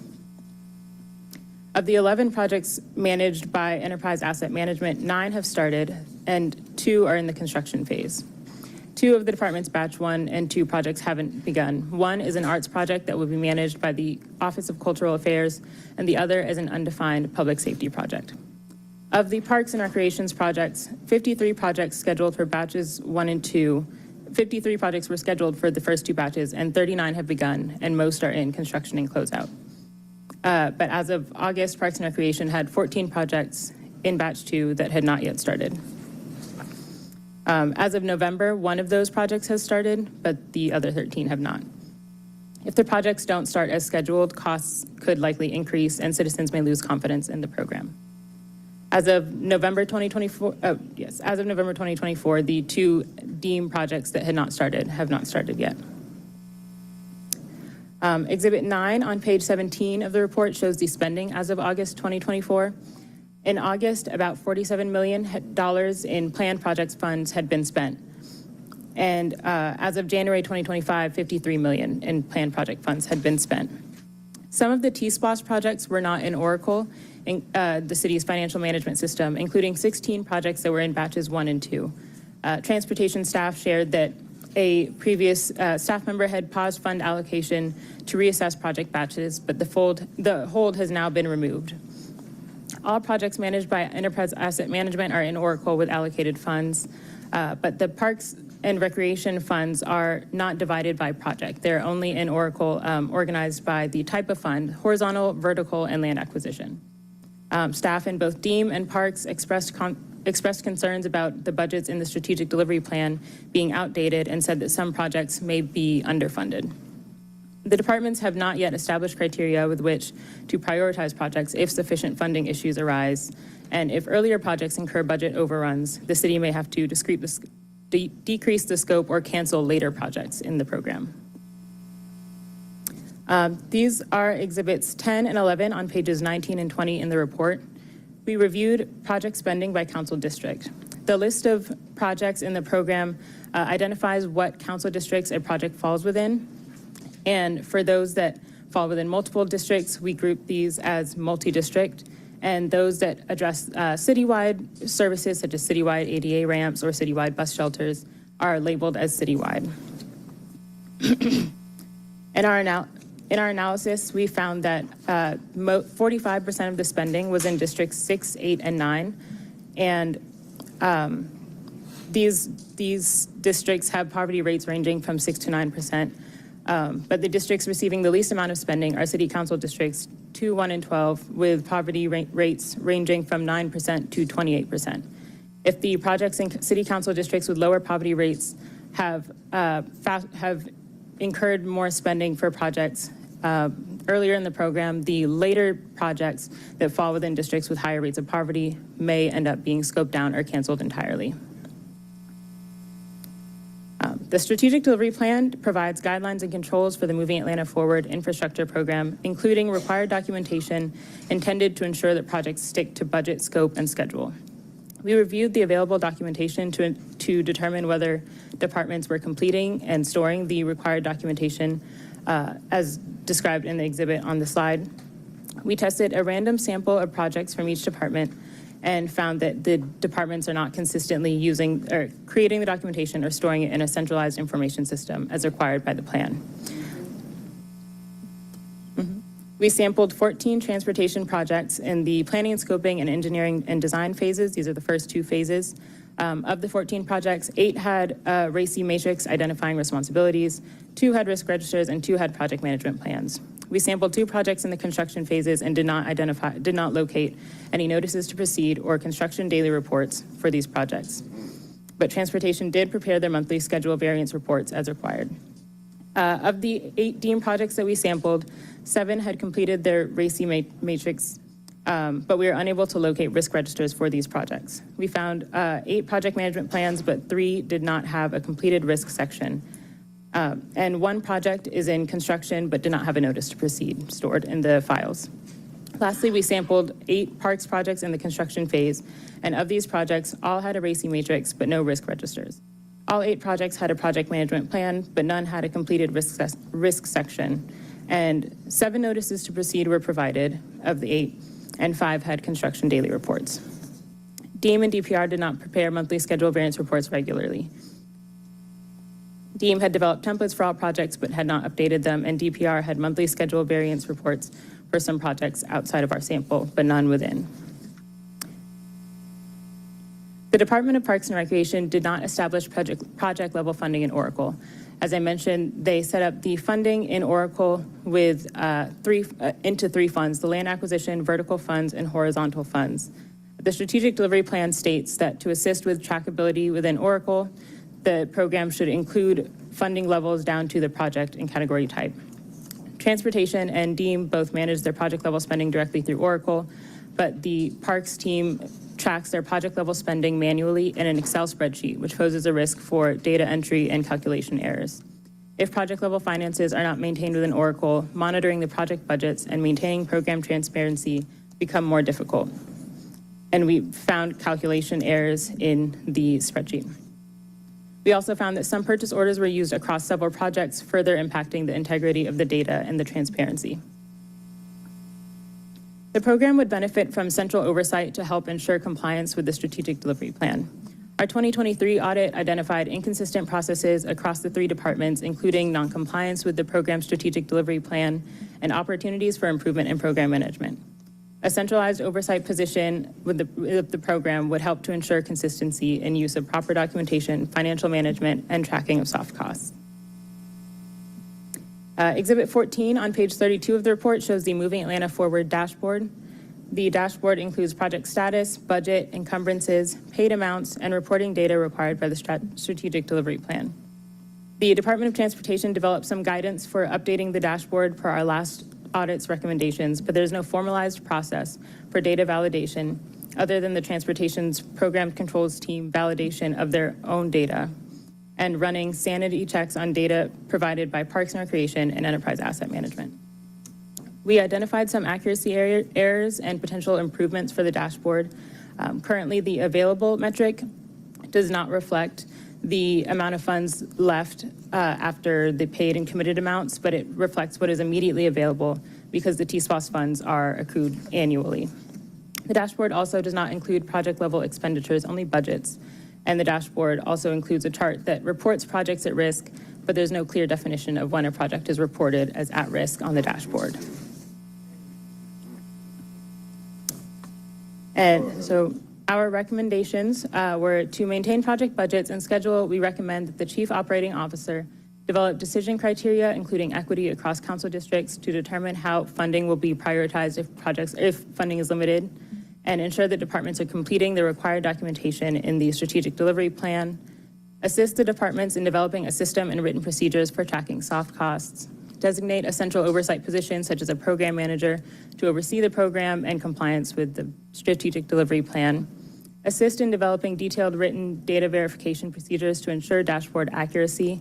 Ensure the program adjusts the available metric to reflect the projected funds minus paid and committed amounts. Ensure that the program add project level spending information to the dashboard and define a threshold for at-risk projects to communicate this on the dashboard.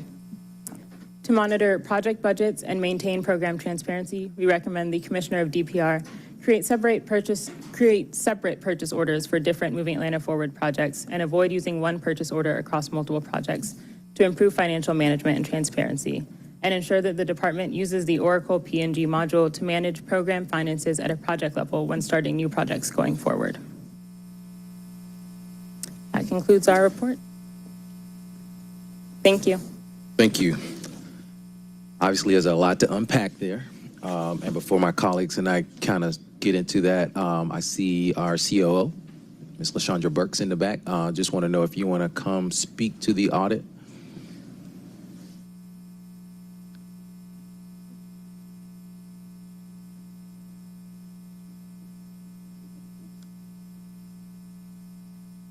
Good afternoon, Mr. Chair and members of the CDHS Committee. LaShondra Burks, Chief Operating Officer for the City of Atlanta.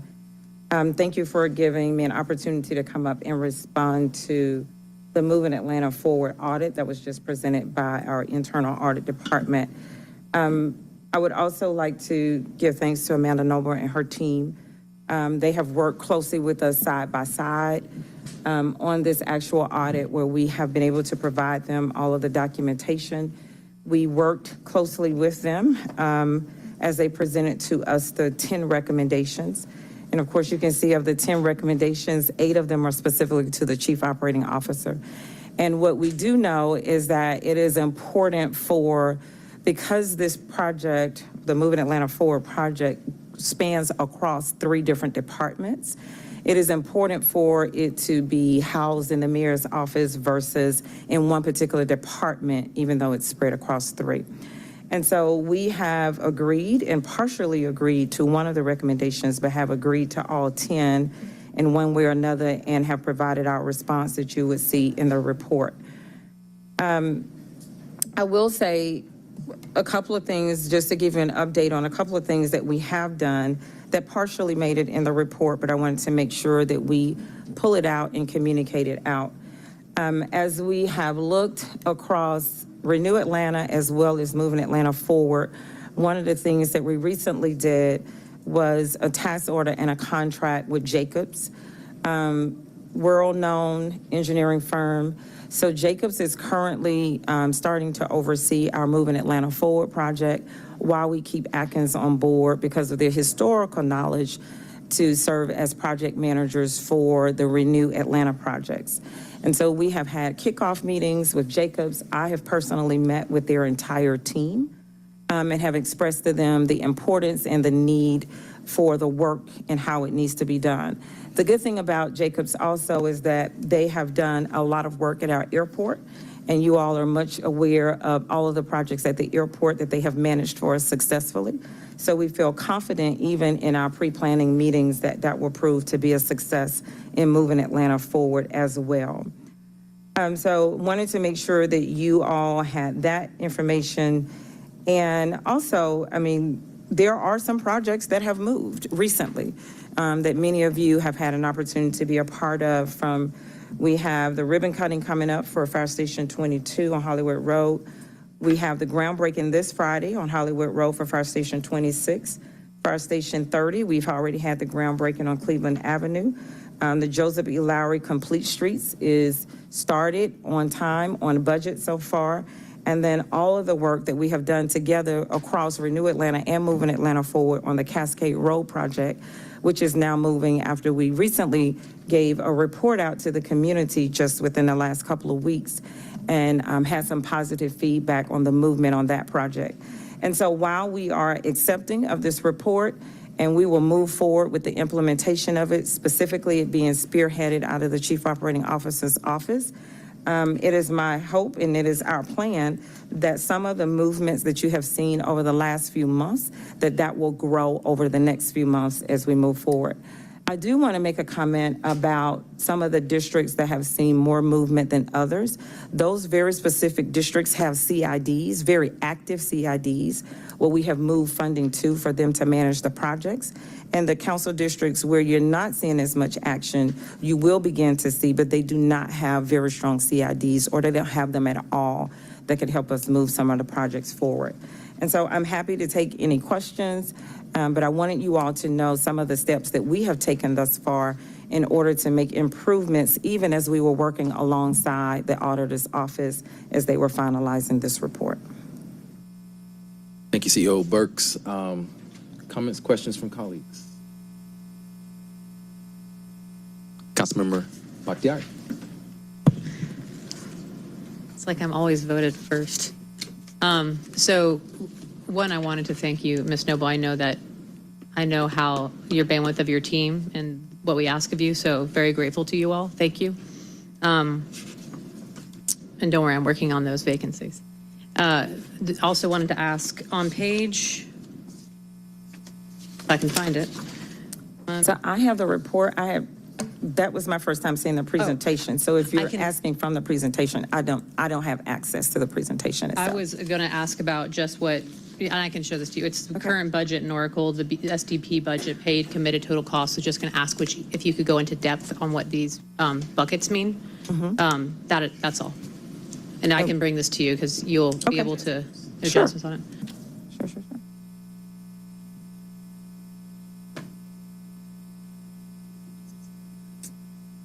And what page is that on? 9. Huh? Page 9?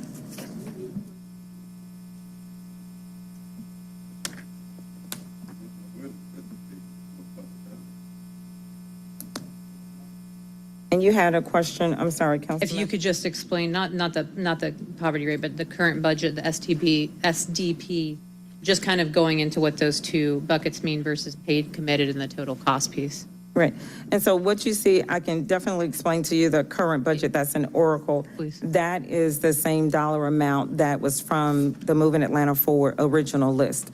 And so when we brought each of these projects before council, before the referendum went for a vote, we had estimated project costs there. And that is what has been put in Oracle. Ms. Noble, sure, if you want to do the next one. Amanda Noble, City Auditor. Just to add clarity, so as COO explained, what the current budget is loaded into Oracle, then the SDP budget are the figures that were in the strategic delivery plan. And then paid and committed are also from Oracle. So paid are the figures actually paid and committed. There's a PO. Does that answer the question? Yes, thank you. I appreciate it. And I know that Mr. English just came in and spoke to us, but I'm guessing some of the freezes is some of the freezes that we're facing executively going to affect any of the distribution of the money that we're currently seeing? That should not with these, because these were bonds that we had already issued. T-SPLOS comes in based on a penny, and so we will continue. We should be fine as it relates to this. Thank you. I'm going to be taking that soundbite and sending it out to everyone who asks, so I appreciate it. Okay, no. And that concludes my questions for now, Mr. Chair. Thank you. Councilmember Westmoreland. Sure.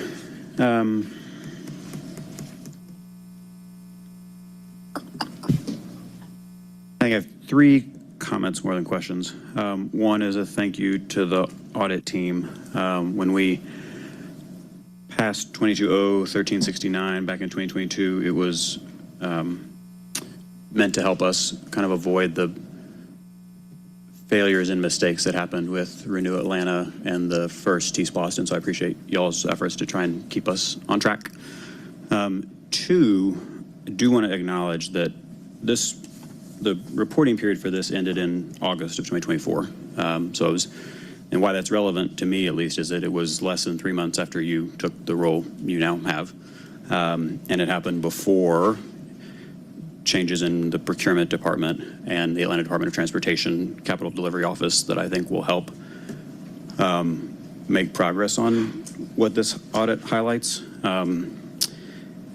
But then my overall sentiment right now is this is debilitatingly demoralizing to be sitting here 3 years in and be where we are. So I am grateful that you are in your seat and that there are other changes coming in the seats that can help drive change, because it feels a little bit like we are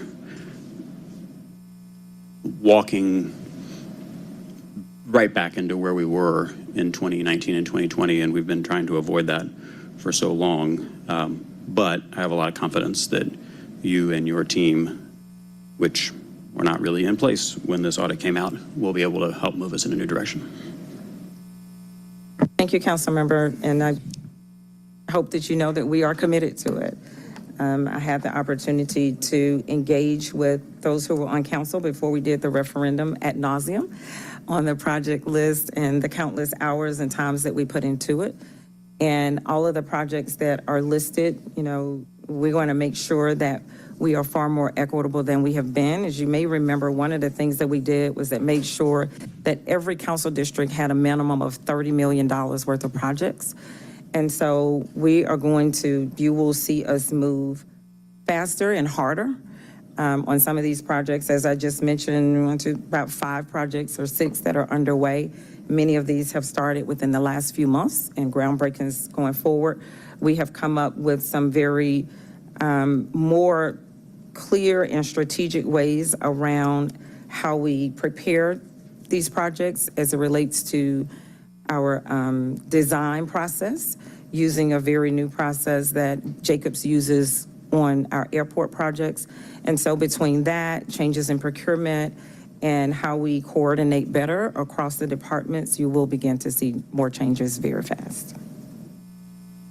Thank you. Councilman Barker. I've had one more question that I forgot about earlier. I first want to piggyback off of what Councilor Westmoreland said about,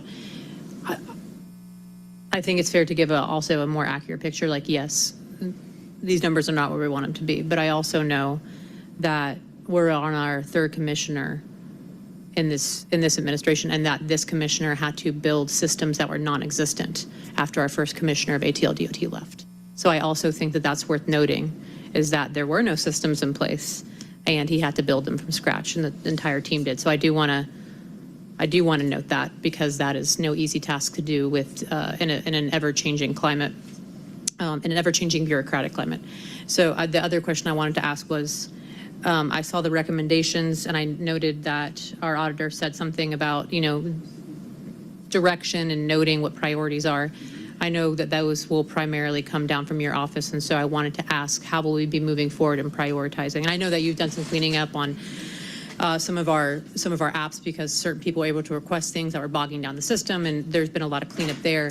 But I was curious about how we'd be moving forward. And so we will be working, many of the council members we have met with, or teams have met with, and kind of have a priority of the projects that they would like to see moving forward in their districts. Part of what Jacobs is doing now, especially with Moving Atlanta Forward, is going in, looking at that priority list and looking at the budgets, looking at what can be done, and then we will come back with a full list of how we will move forward, and we will be ready to present that. But that won't stop us from moving projects that are ready. As projects are ready, we will continue to move those forward as well. Understood. Thank you. You're welcome. Thank you. I'll just say that from looking at it from a district lens, obviously when I saw the report, my initial reaction was, somewhat disheartening as well, just seeing, but also going back to the snapshot, seeing the changes that have been made since then. I do recognize that there were a lot of projects that have been stalled in District 1 that seem to be moving rapidly at this point right now, where we're having some very engaging meetings. It seems like we're getting into the shovel-ready phase for some of those projects. So I appreciate the time and effort that's been put in to make sure that these projects are starting to move forward.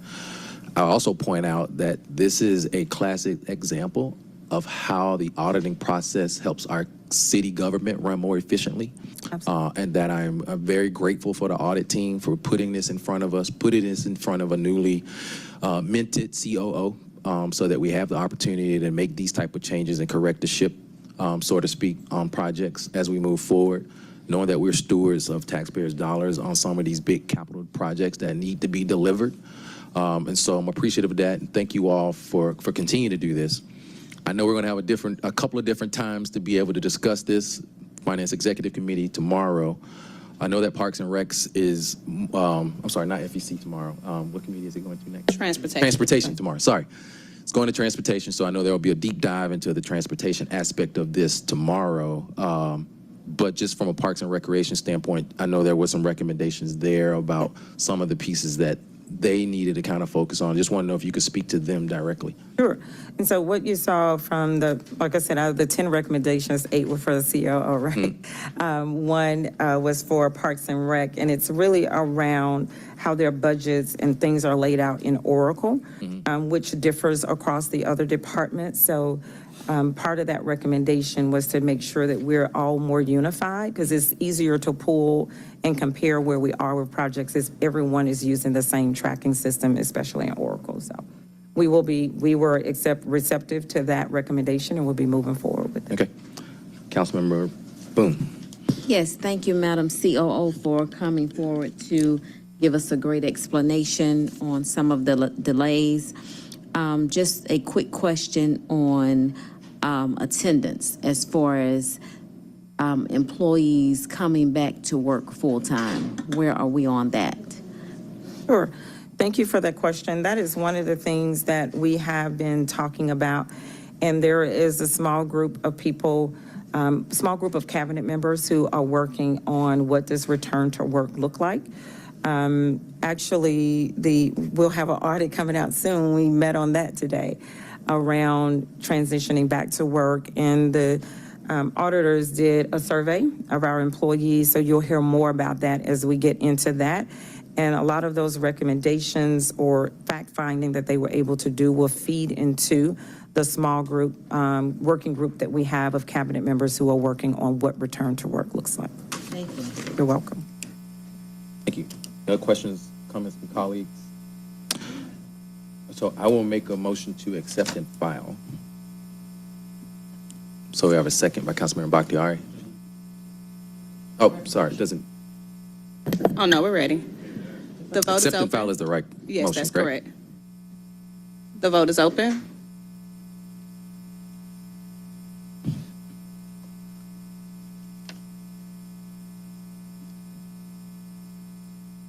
The vote is closed. 5 yeas, 0 nays. This item has been accepted and filed. It will move on to Transportation Committee tomorrow. Real quick, COO, I'm guessing we will go over each individual council will be going over this with you and Commissioner over the coming months individually. With all commissioners, depending on, yes. So I want to make sure, we're transitioning from the COO's office taking the lead because all of this does not rest in one department. Understood. And so the various commissioners will be meeting where there are project lists in each of your respective districts. Thank you. Yes, thank you. Thank you. So now it takes us to the regular agenda portion. I'm sorry, we've already completed the public comment section, but we're more than happy to have a conversation with you after, not for a legislative item.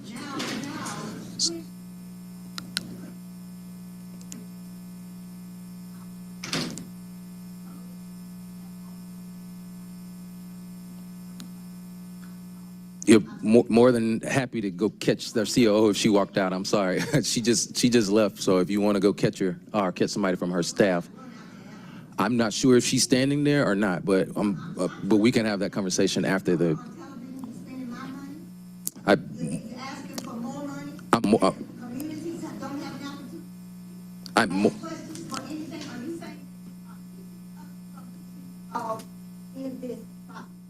So we're going to move on with the regular agenda portion. You're more than happy to stay and talk to us after we have this conversation. I'm asking a question. You are not giving us an opportunity to be involved in this topic. Now, we can go to the federal government. We can ask them to give us information under fear. You all not going to give us everything you can to keep us from having a voice in this government. I'm asking you, are you going to ask me, if you are going to ask us to leave, or do we have to sit here like mongols and listen to what you say and don't say right? Excuse me. So what district do you live in? I live in 11. Okay. So what we can do is we can reach out to the District 11 council member to see if they can talk specifically about project. No, she's not in this committee. So we can have somebody from her office to try to come out and speak to you. So we'll work on that. Oh, and Councilmember Bond has something.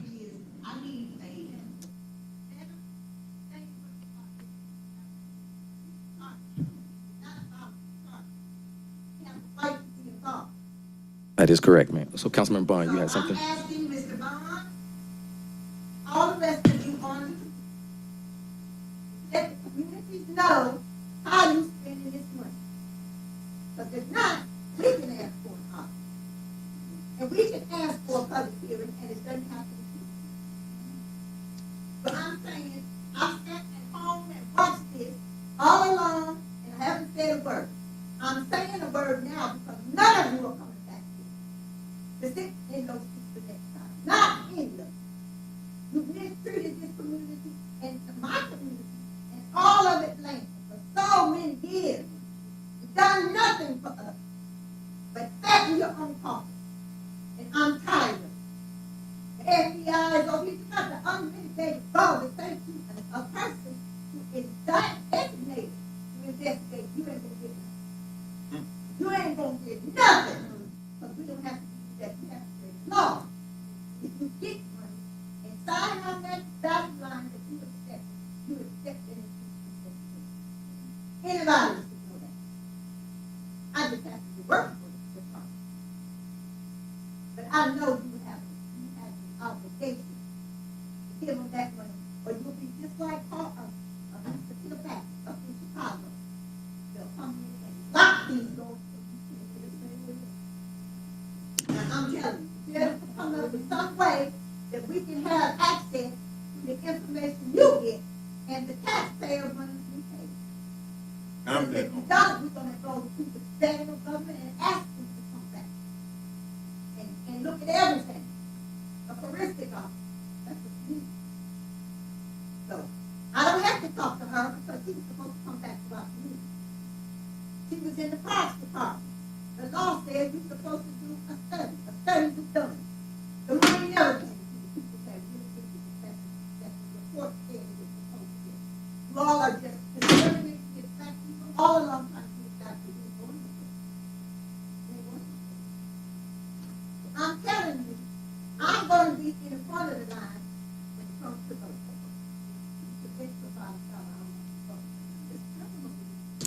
Ma'am? Councilmember Bond, you have the floor. Yeah, I want to respond to you, ma'am. The committee no, I'm blind in my left eye. I can't see that. Okay, I'm sorry. No, I just want to respond to you. Are you no response because I got a okay? Well, are you responding to the audit of the bond funds, or because it sounded like you also referenced the situation with the IG, with the inspector generals?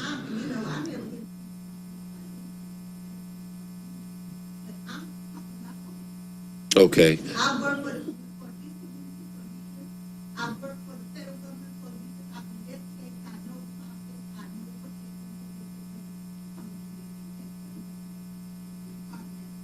know what Okay. So all I'm saying to you is, let us in on the money you get. Yes, ma'am. And we're not getting Okay, well, it. You don't even go to your in this process, the way the committee's structure is now, it was changed when Felicia Moore was president, that they have set the agenda, the agenda mirrors in every committee. It used to be prior to that the chair had the power and authority to alter the agenda. In this current state, public comment is reserved for the beginning of the meeting so that the public can address the committee. And each person, unless it's voted on or altered, gets 3 minutes. Every piece of information that we get from the departments, from the auditor, from any part of city government is subject to open records and is public information. Anything that any part of these reports, any audits or anything that is shared in city government, everything from emails to text messages is subject to public records and can be shared. As far as the auditor go, there is a public hearing Thursday morning, right? It's Thursday at 10 a.m. Is it in this room? It's in the main council chamber. So there is a public hearing this Thursday at 10 a.m. in the Marvin S. Arrington council chamber room. So you're more than, of course, free to. No, that's about the auditor and what you referenced about the IG. That meeting is Thursday. So, Ms. Ladapo? Yeah. Ms. Ladapo? But anything you Ms. get. Edith, we have folks from the auditor's department that are still here. If you have specific questions, they might be able to help you.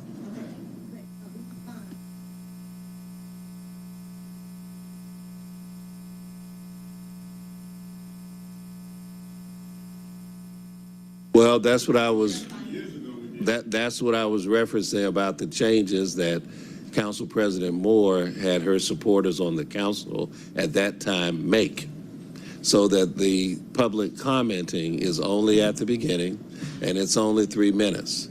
Prior to that, a chair of any committee could, with the acquiescence of the members of the committee, allow the public to speak at any time. But that is no longer the case. I didn't vote for those changes. And Ms. Ladapo, I'm more than happy. Yeah. Ms. Ladapo.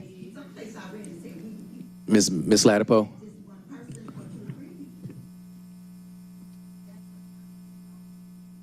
Ms. Ladapo. No, yeah, I didn't vote for the restriction.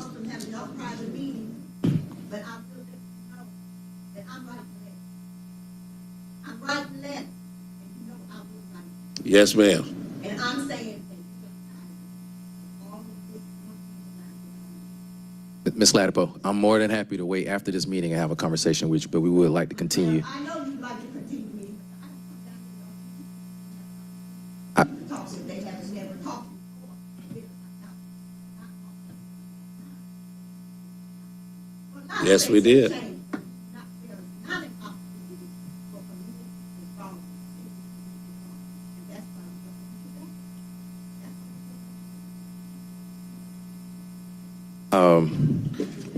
All right, that takes us to ordinances for second reading. 24-0-1658, an ordinance by Councilmember Jason Dozier to waive Section 15-07006 of the Land Subdivision Ordinance of the City of Atlanta for the purposes of facilitating an acknowledgement of 1706 Browning Street Southwest as two separate lots substantially consistent with the historic configuration and prevailing plat pattern and for other purposes. Motion to approve by Councilmember Bakhtiari. I will second by Councilmember Westmoreland. Can you please open the vote?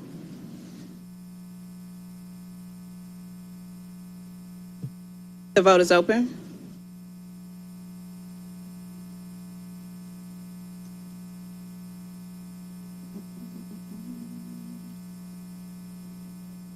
The vote is closed. 5 yeas, 0 nays. This item is favorable.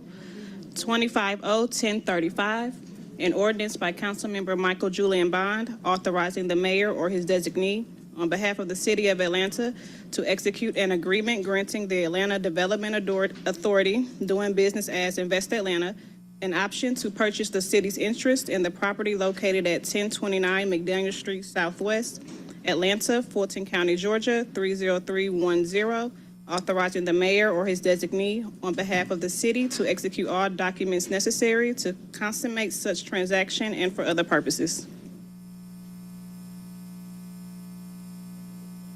Councilmember Bond. Yeah, I was asked by the administration to introduce this paper. So are we purchasing this property or is it being transferred to the city?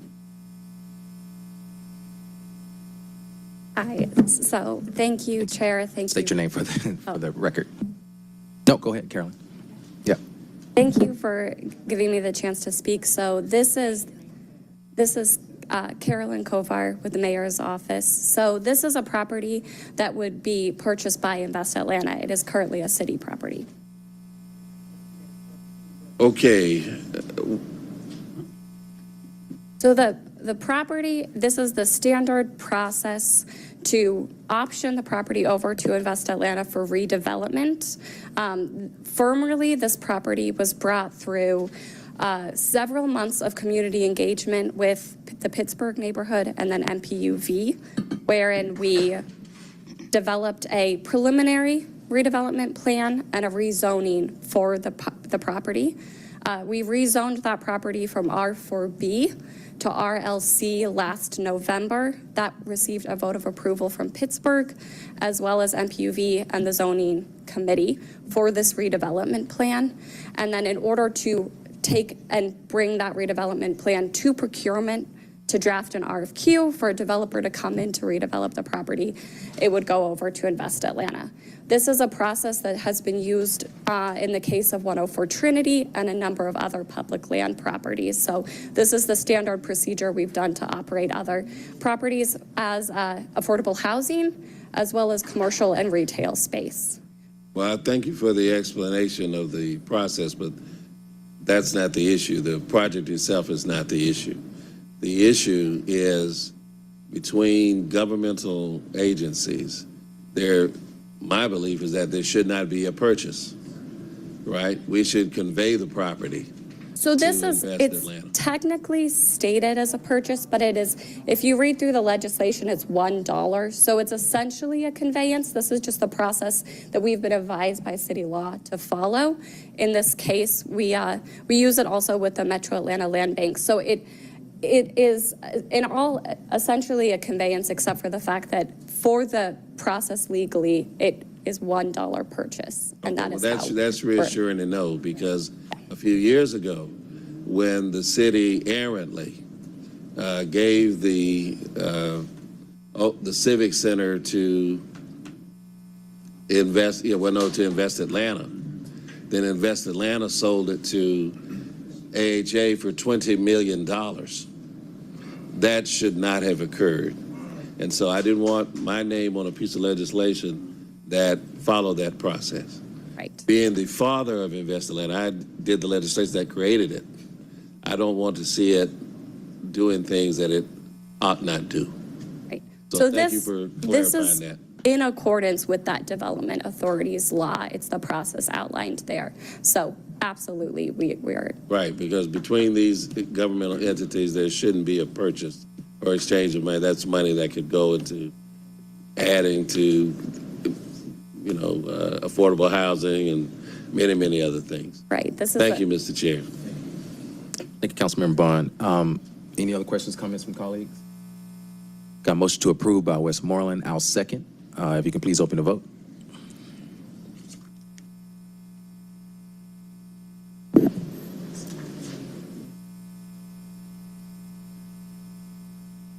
The vote is open.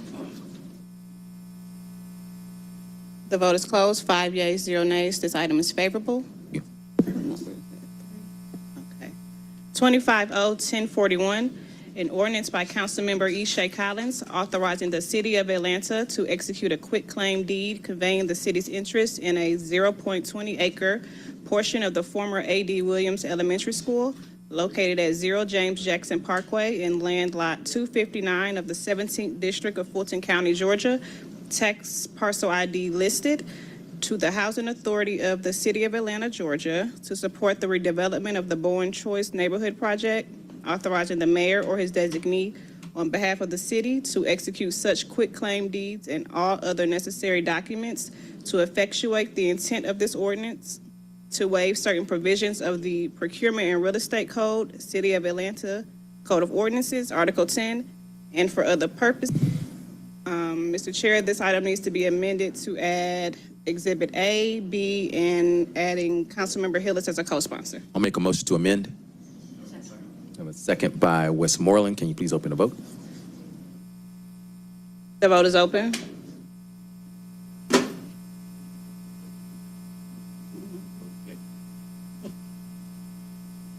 You can list the Ms. Yeh in there.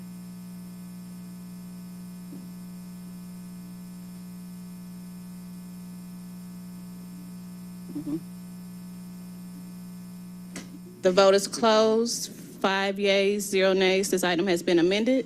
Make a motion to approve as amended. Second by Westmoreland. Can you please open the vote?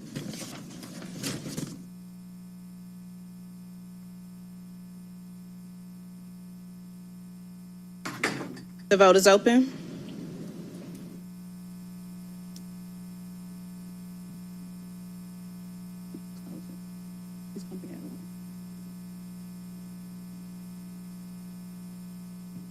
The vote is closed. 4 yeas, 0 nays. That item is favorable as amended.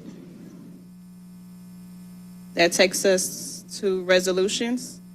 25R3081, a resolution by Councilmember Marcy Collier Overstreet authorizing a donation in an amount not to exceed $75,000.00 from the account listed herein to Cascade Springs Nature Preserve pursuant to Section 6-306 of the City of Atlanta Charter, to authorize the mayor or his designee to execute a donation agreement and for other purposes. Thank you. And I'll make the motion to approve. I did speak to Councilmember Collier Overstreet. She just wanted to just state that she is using her District 11 Moving Atlanta Forward discretionary account for this donation. So I will make a motion to approve.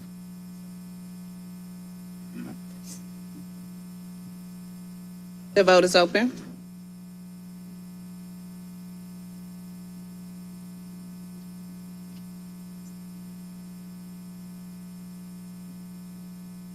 The vote is closed. 4 yeas, 0 nays. That item is favorable.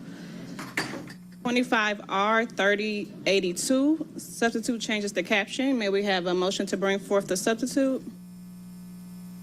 Motion to bring forth the substitute. Second by Bakhtiari. Oh, second by, sorry.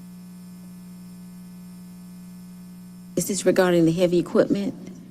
Okay, we definitely want to ban heavy equipment, but we want the unhoused residents to be able to get sanitation services, trash picked up, but not heavy equipment. So, we've talked about, we want to add an amendment that specifically calls out the use of heavy equipment in this legislation. I don't know if my colleagues have any comments or concerns about. Well, our concern is about the heavy equipment. obviously, Would you like to withdraw your motion so that we can put that in the substitute? Yes. You have a substitute, bring forth the substitute? Heavy equipment is in the substitute. The trash pickup is not. You can bring forth an amendment, or you can put that in the substitute. sorry. Okay, we'll add it to the substitute.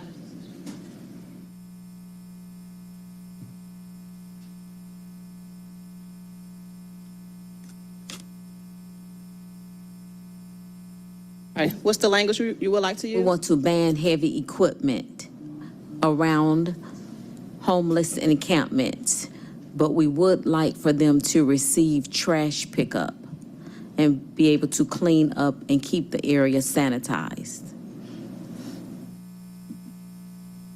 Okay, that has been added to the substitute. Now, may we have a motion to bring forth the substitute again? Make a motion to bring forth the substitute. Second.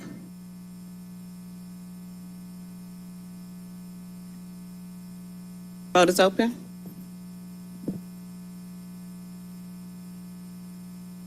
The vote is closed. 5 yeas, 0 nays. The substitute is before you.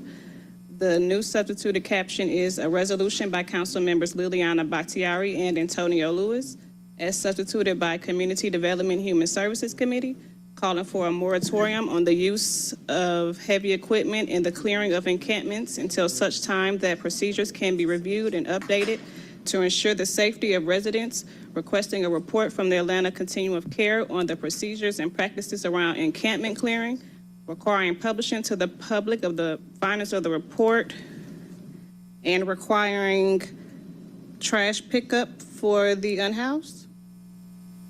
That works? Repeat that again, so we The can. entire caption? Yes. Okay. A resolution by council members Liliana Bakhtiari and Antonio Lewis, as substituted by Community Development Human Services Committee, calling for a moratorium on the use of heavy equipment in the clearing of encampments until such time that procedures can be reviewed and updated to ensure the safety of residents, requesting a report from the Atlanta Continuum of Care on the procedures and practices around encampment clearing, requiring publishing to the public of the findings of the report. And let's say, And we want to change that last line to sanitary services. okay. And require that the unhoused receive sanitary services? Correct. Have law speak to this, Ms. Robinson. Thank you, Amber A. Robinson, City of Atlanta Department of Law. I would make a recommendation that the language concerning sanitary services be placed in a form of a request, as it's a resolution. So rather than requiring, it would be requesting the provision of such services. And of course, the substitute should reflect this in the operable clauses, not just the caption, the be it resolved clauses as well. Thank you. Okay, give me 1 second.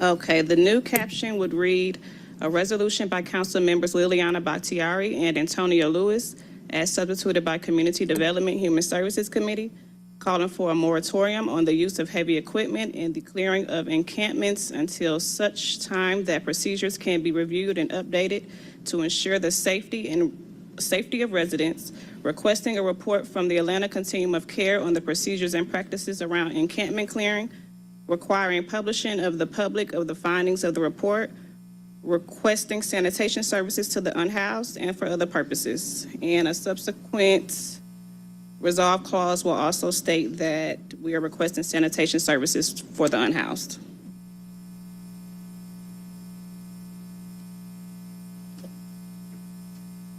Thank you, Mr. Chair.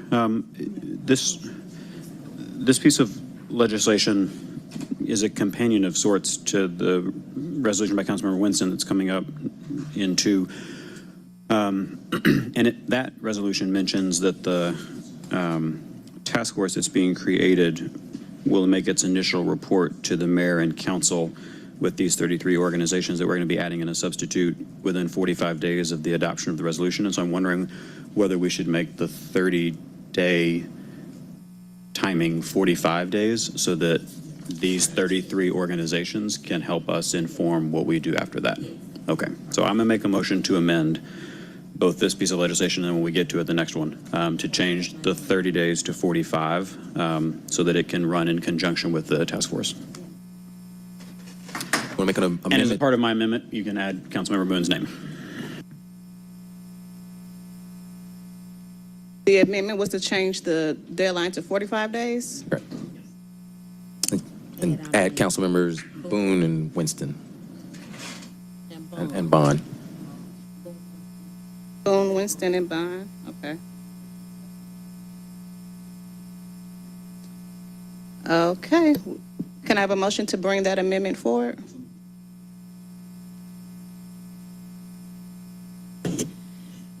The vote is open.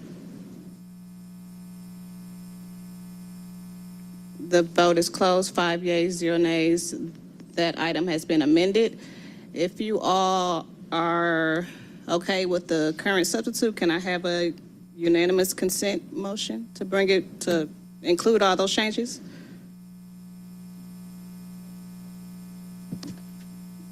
Mr. Parliamentarian.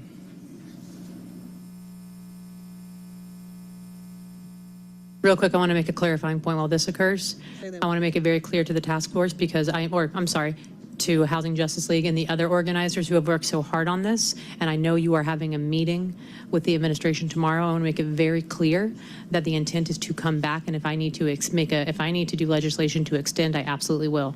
I will be deferring to you. I will be deferring to the experts on this, which in large part I consider to be you all.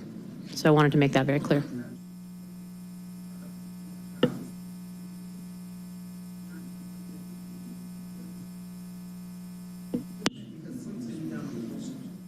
Right. Yes. And so I think the idea behind, do you want to address that or do you want me to? Let's take our motion. Let's take our proper motion first. Sorry, the motion would just be to adopt as substituted as amended. So I think we had that motion by Councilmember Westmoreland. Approve. Okay. So I'll make a motion to approve as substituted and amended. Yes. Is there a second? Second. Can you please open the vote? The vote is open.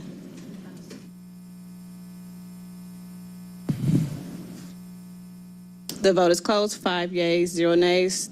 This item is approved on substitute as amended. Something like that. Councilmember Boone, do you want to speak to? Just wanting to be clear that we are banning heavy equipment at this time during the cleaning and clearing of the unhoused population. We want to make sure that we're not using any heavy equipment, but they will receive trash pick. Thank you. That takes us to 25R 3083, a resolution by Council Members Liliana Bakhtiari, Michael Julian Bond, Matt Westmoreland, Ishay Collins, Jason Winston, Amir Faroki, Byron Amos, Jason Dozier, Alex Wan, Howard Shook, Mary Norwood, Andrea L. Boone, Marcy Collier Overstreet, and Antonio Lewis to expand the East Atlanta Village Homelessness Outreach Program to more effectively address homelessness across Atlanta neighborhoods, to direct the Chief Financial Officer or his designee to allocate funding to expand the program and for other purposes. Bakhtiari. Well, first, should we amend that to say this is Chief Operating Officer and her or her designee, since our COO is a woman? It says Chief Financial Officer. Oh, Chief Financial, my bad, I apologize. That is my bad, Jasmine, I can't hear today. Real quick, I do want to speak to this before I make a motion to approve. I really want to thank my colleagues for this. There was a presentation to this committee around the pilot program we ran in East Atlanta for a full-time case manager. We had the same full-time case manager on the ground, working with people that were unhoused in East Atlanta, working to connect them with their families, working to get them resources, teaching them about Sharps boxes, dispensing with a medical street team, and helping them with their paperwork, everything. This got more than 40 people in our housing queue just in East Atlanta. We were able to work with the neighborhood to advocate for permanent supportive housing in the neighborhood, our first of which opened at the end of last year. And the people that were in East Atlanta that were in that queue are also getting to be funneled into this housing, the Atlanta Motel with wraparound services. And they're getting to stay in their own neighborhood. We got a PhD student did her dissertation on this and presented immense amounts of data, and my colleagues thankfully appreciated the program, liked it, and wanted to see it expanded into their districts. The idea is having full-time case managers on the ground will win the trust of the people in the community and make sure that they get the services needed for them. And this case manager program, for example, on Wheat Street would be able to work with the people on the street to get them help, to get them their paperwork, to get them connected to resources, to educate them, to advocate for them, and to get them housing in their own community. So that is what this is based off of, and we did it in partnership with In-Town Cares, and we hope to see them I hope to see this expanded, and I believe it will continue to reduce homelessness holistically in all of our neighborhoods. So I motion to approve. On a motion to approve, I'll second. Councilman Bond? I just want to say again, because when I saw the presentation those months ago, I was completely blown away. This is a fantastic idea and a fantastic program, and I'm so excited to see it expanding to different areas of the city. And this is something that ought to be replicated citywide and become the standard in Atlanta. It's the type of direct constituent services for those who've been around a long time and are long in the tooth that Max Barber, the former public service commissioner, used to provide. During the late 50s, 60s, 70s, and 80s, he had exemplary public service. He kept the utilities from turning people's lights off. He would come to people's homes, no matter where they lived in Georgia, and meet them and provided that type of service. This is exemplary. And so it seems mundane because of where we are and what we're doing, but this is a tremendous boost to serving those who need it the most. And so I'm proud to have my name on it, and just want to salute Matt, you, and Liliana, for the beginning program over in East Atlanta. I mean, it's just tremendous, and it's going to pay huge dividends in the city and make a huge difference. Thank you. So a motion to approve has been properly seconded. The vote is open.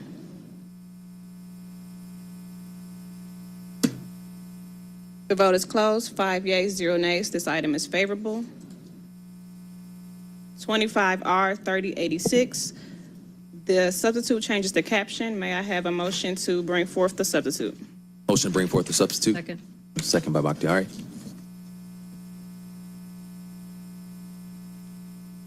The vote is open.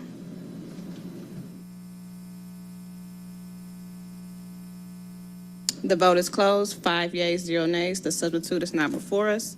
A resolution by Councilmember Jason Winston, as substituted by Community Development and Human Services Committee, establishing a City of Atlanta homelessness task force in accordance with Section 3-401 of the City of Atlanta Charter, which shall be charged with the examination of the city's current policies and procedures utilized to address issues surrounding persons experiencing homelessness, to determine whether these policies and procedures adequately address the current needs of persons experiencing homelessness and the public safety concerns of residents and visitors to the City of Atlanta, and which shall be charged with making written recommendations to the mayor and the Atlanta City Council in regards thereto, to establish that this task force shall hold no fewer than 4 public meetings and shall make its initial report to the mayor and the Atlanta City Council no later than 45 days from the approval of this resolution, and its final report no later than 90 days from the approval of this resolution and for other purposes.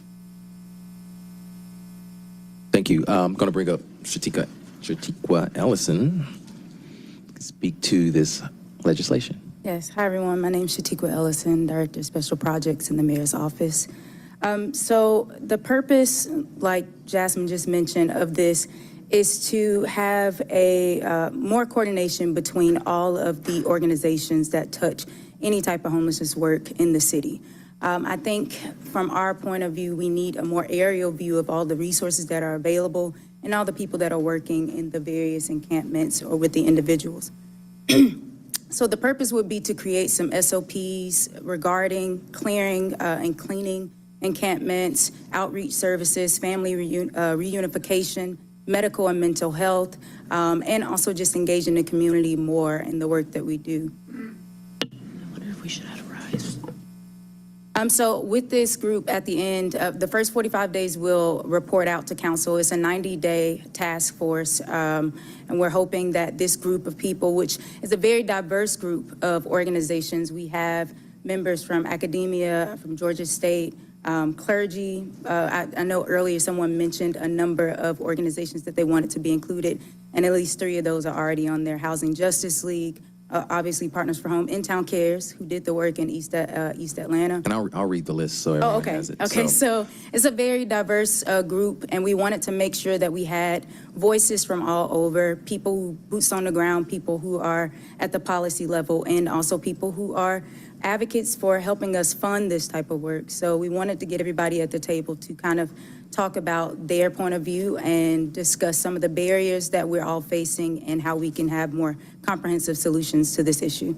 And I just want to take a time to just read members that we've asked to be part of this task force. So we have the City of Atlanta's Mayor's Office, Atlanta Police Department, City of Atlanta Department of Public Works, Georgia Department of Community Affairs, Georgia State University, Fulton County, Invest Atlanta, Atlanta Housing, Central Atlanta Progress, Atlanta Downtown Improvement District, Atlanta Committee for Progress, Partners for Home, Gateway Center, In-Town Cares, Safe House, Hope Atlanta, Housing Justice League, Restoring One's Hope of Atlanta, Georgia Works, Beautiful Closet, Church of the Common Ground, Antioch Urban Ministries, Antioch Baptist Church North, Central Outreach and Advocacy Center, Traveling Grace Ministries, Wheat Street Baptist Church, Ebenezer Baptist Church, Salvation Army, Mercy Care, Atlanta Dream Center, Hosea Helps, and You First.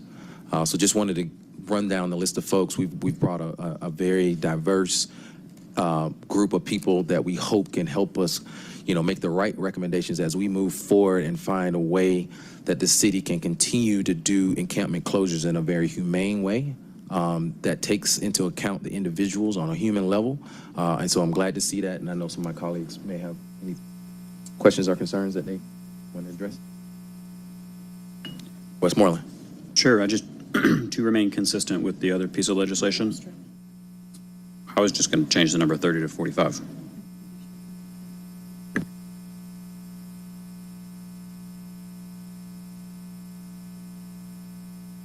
All right, I'm going to make a motion to amend the 5th whereas clause to change the number 30 to 45, so it's consistent with Councilmember Bakhtiari's legislation and so that these listed organizations can actually help form what comes after day 45. We have a motion to amend. We have a second by Councilmember Bond. The vote is open.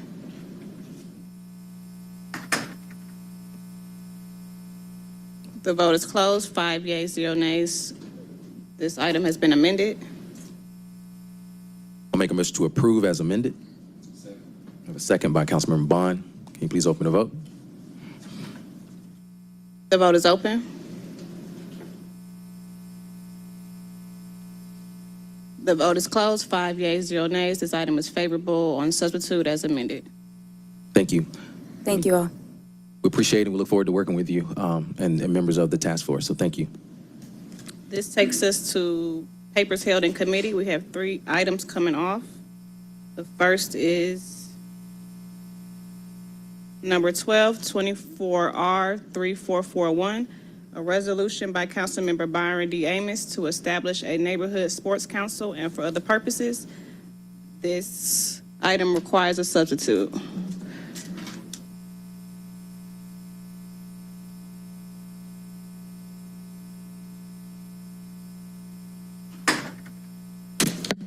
The vote is open.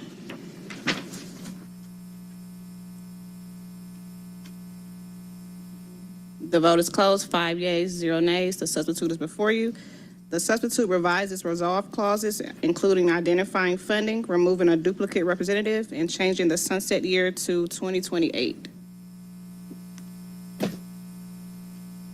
I'll make a motion to approve as substituted. And a second by Councilmember Westmoreland. Can you please open the vote? The vote is open.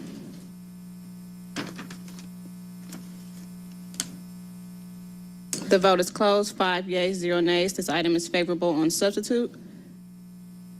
Number 17, 24O1622, an amended ordinance by council members Dustin Hillis, Andrea L. Boone, Marcy Collier Overstreet, Matt Westmoreland, Jason Dozier, Byron D. Amos, Amir Faroki, Jason Winston, Mary Norwood, Alex Wan, Howard Shook, Michael Julian Bond, and Liliana Bakhtiari to rename Westside Reservoir Park to Shirley Clark Franklin Park, to waive certain provisions of the City of Atlanta Code of Ordinances and for other purposes. Move approval. A motion to approve by Councilmember Boone, second by Councilmember Bakhtiari. Can you please open the vote? The vote is open. The vote is closed. 5 yeas, 0 nays. This item is favorable. Number 19, 24O1691, an ordinance by Councilmember Michael Julian Bond to amend the Atlanta City Code, Part 2, Chapter 158, Article 2, to adopt a new tree protection ordinance for the City of Atlanta and for other purposes. This item requires a substitute. May I have a motion to bring forth the substitute? Motion to bring forth the substitute. Second. Second by Councilmember Bakhtiari. The vote is open.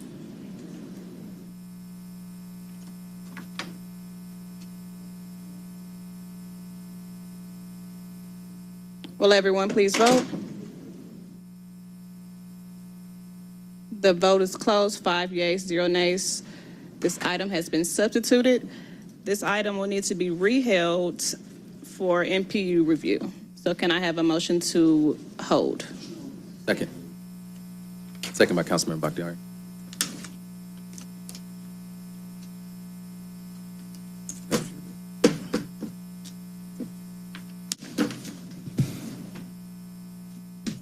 Can you repeat the mover, please?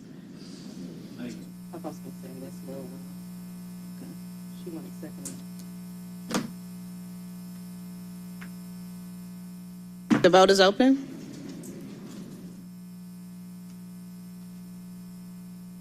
The vote is closed. 5 yeas, 0 nays. This item is held in committee. That concludes our legislative items. Yes, so just want to remind everyone that we will have a, sorry, 1 second. Oh. No, no one told me about that.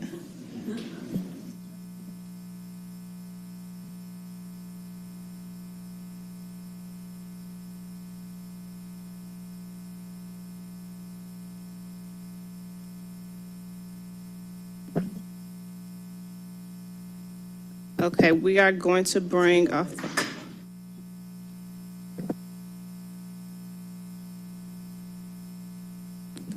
The department requests to bring off of hold 24O1687. This is the short-term rental license requirements. Is that the correct paper? And do what with it?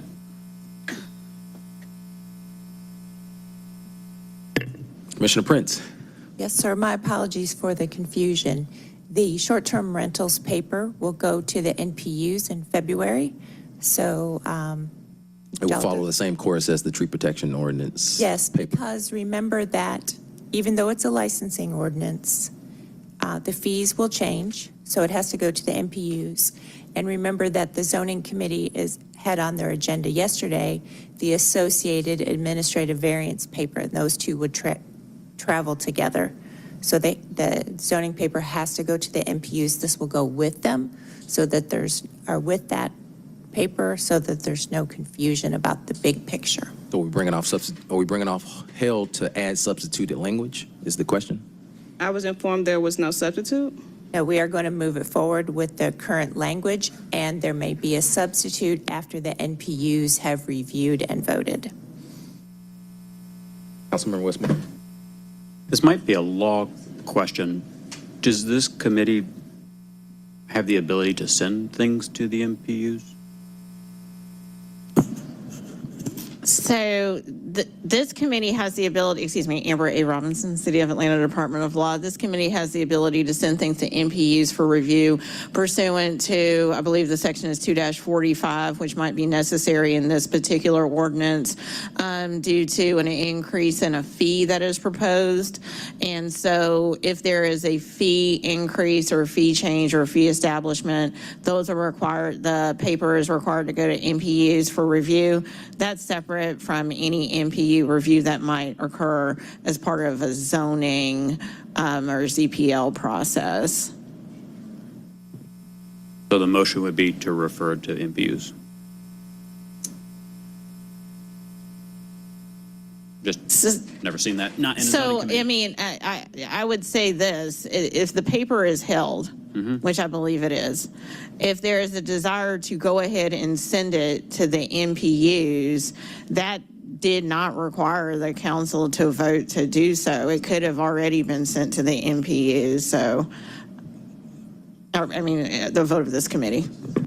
So it will just continue to be held in committee and can be It's sent. my understanding, if there is no substitute or amendment to be brought forward, and I apologize, but I'm unclear as to the request to bring it off of held. Thank you. Sorry.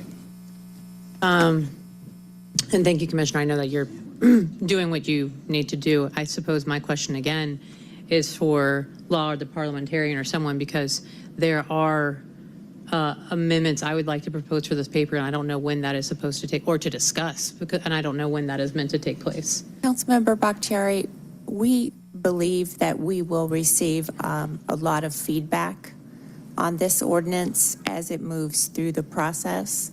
And as we hear from people in the community and the industry and so forth, I think it's likely that we will have a substitute ordinance at the end of the NPU review. Okay, and please forgive my ignorance. Remind me again how long that approximately takes? So it will come back to you at the end of March. Okay, and so we are allowing them to review the paper in its current form, and then when it comes back at the end of March, we'll have the ability to discuss and potentially amend? Is that what it is? Yes. Okay. That's what we will do. Ms. Robinson, did you want to? No? Okay. So we just made a motion to hold the tree protection.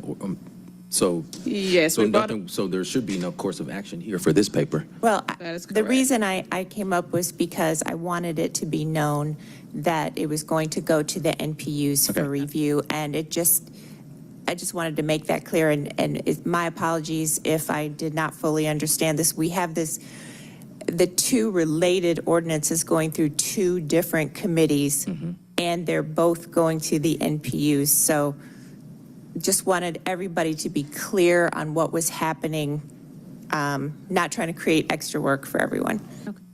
Commissioner, thank you. And I just want to clarify again, because for my constituency and people that have asked me about this, is that no, this is not being adopted today. It's just going through its process. This will come back at the end of March, where we will be able to have additional discussion. This is just a period of time for the communities at each of the MPUs to weigh in. Understood. Thank you. Thank you. Now, we are at the end of our agenda. Do you have any parting words or comments from colleagues? Yes, I would like to offer condolences to retired Judge Andrew Hairston, who passed over the past week. He was a member of the Chalet Payton Community Association, and a street, Mr. Bond, what street bears his name in Vine City? He was the former pastor of the Simpson Street Church of God in Christ, and also appointed to the bench by the Honorable Maynard Jackson. So we would like to offer condolences to the family of the Honorable Andrew Harrison, who was solicitor at one point in the City of Atlanta Court. Councilmember Bond. Yes, I want to also add my voice to that. I worked with Judge Harrison through my role when a lifetime ago when I worked in the Corrections Department and was assigned the officer for arraignments between the courts and the jail. But got to know Reverend Harrison as a fixture in the community as the pastor of the church. He ascended in his presence in the community after leaving the bench, oddly enough, and became a real stalwart in serving the community and the least of these.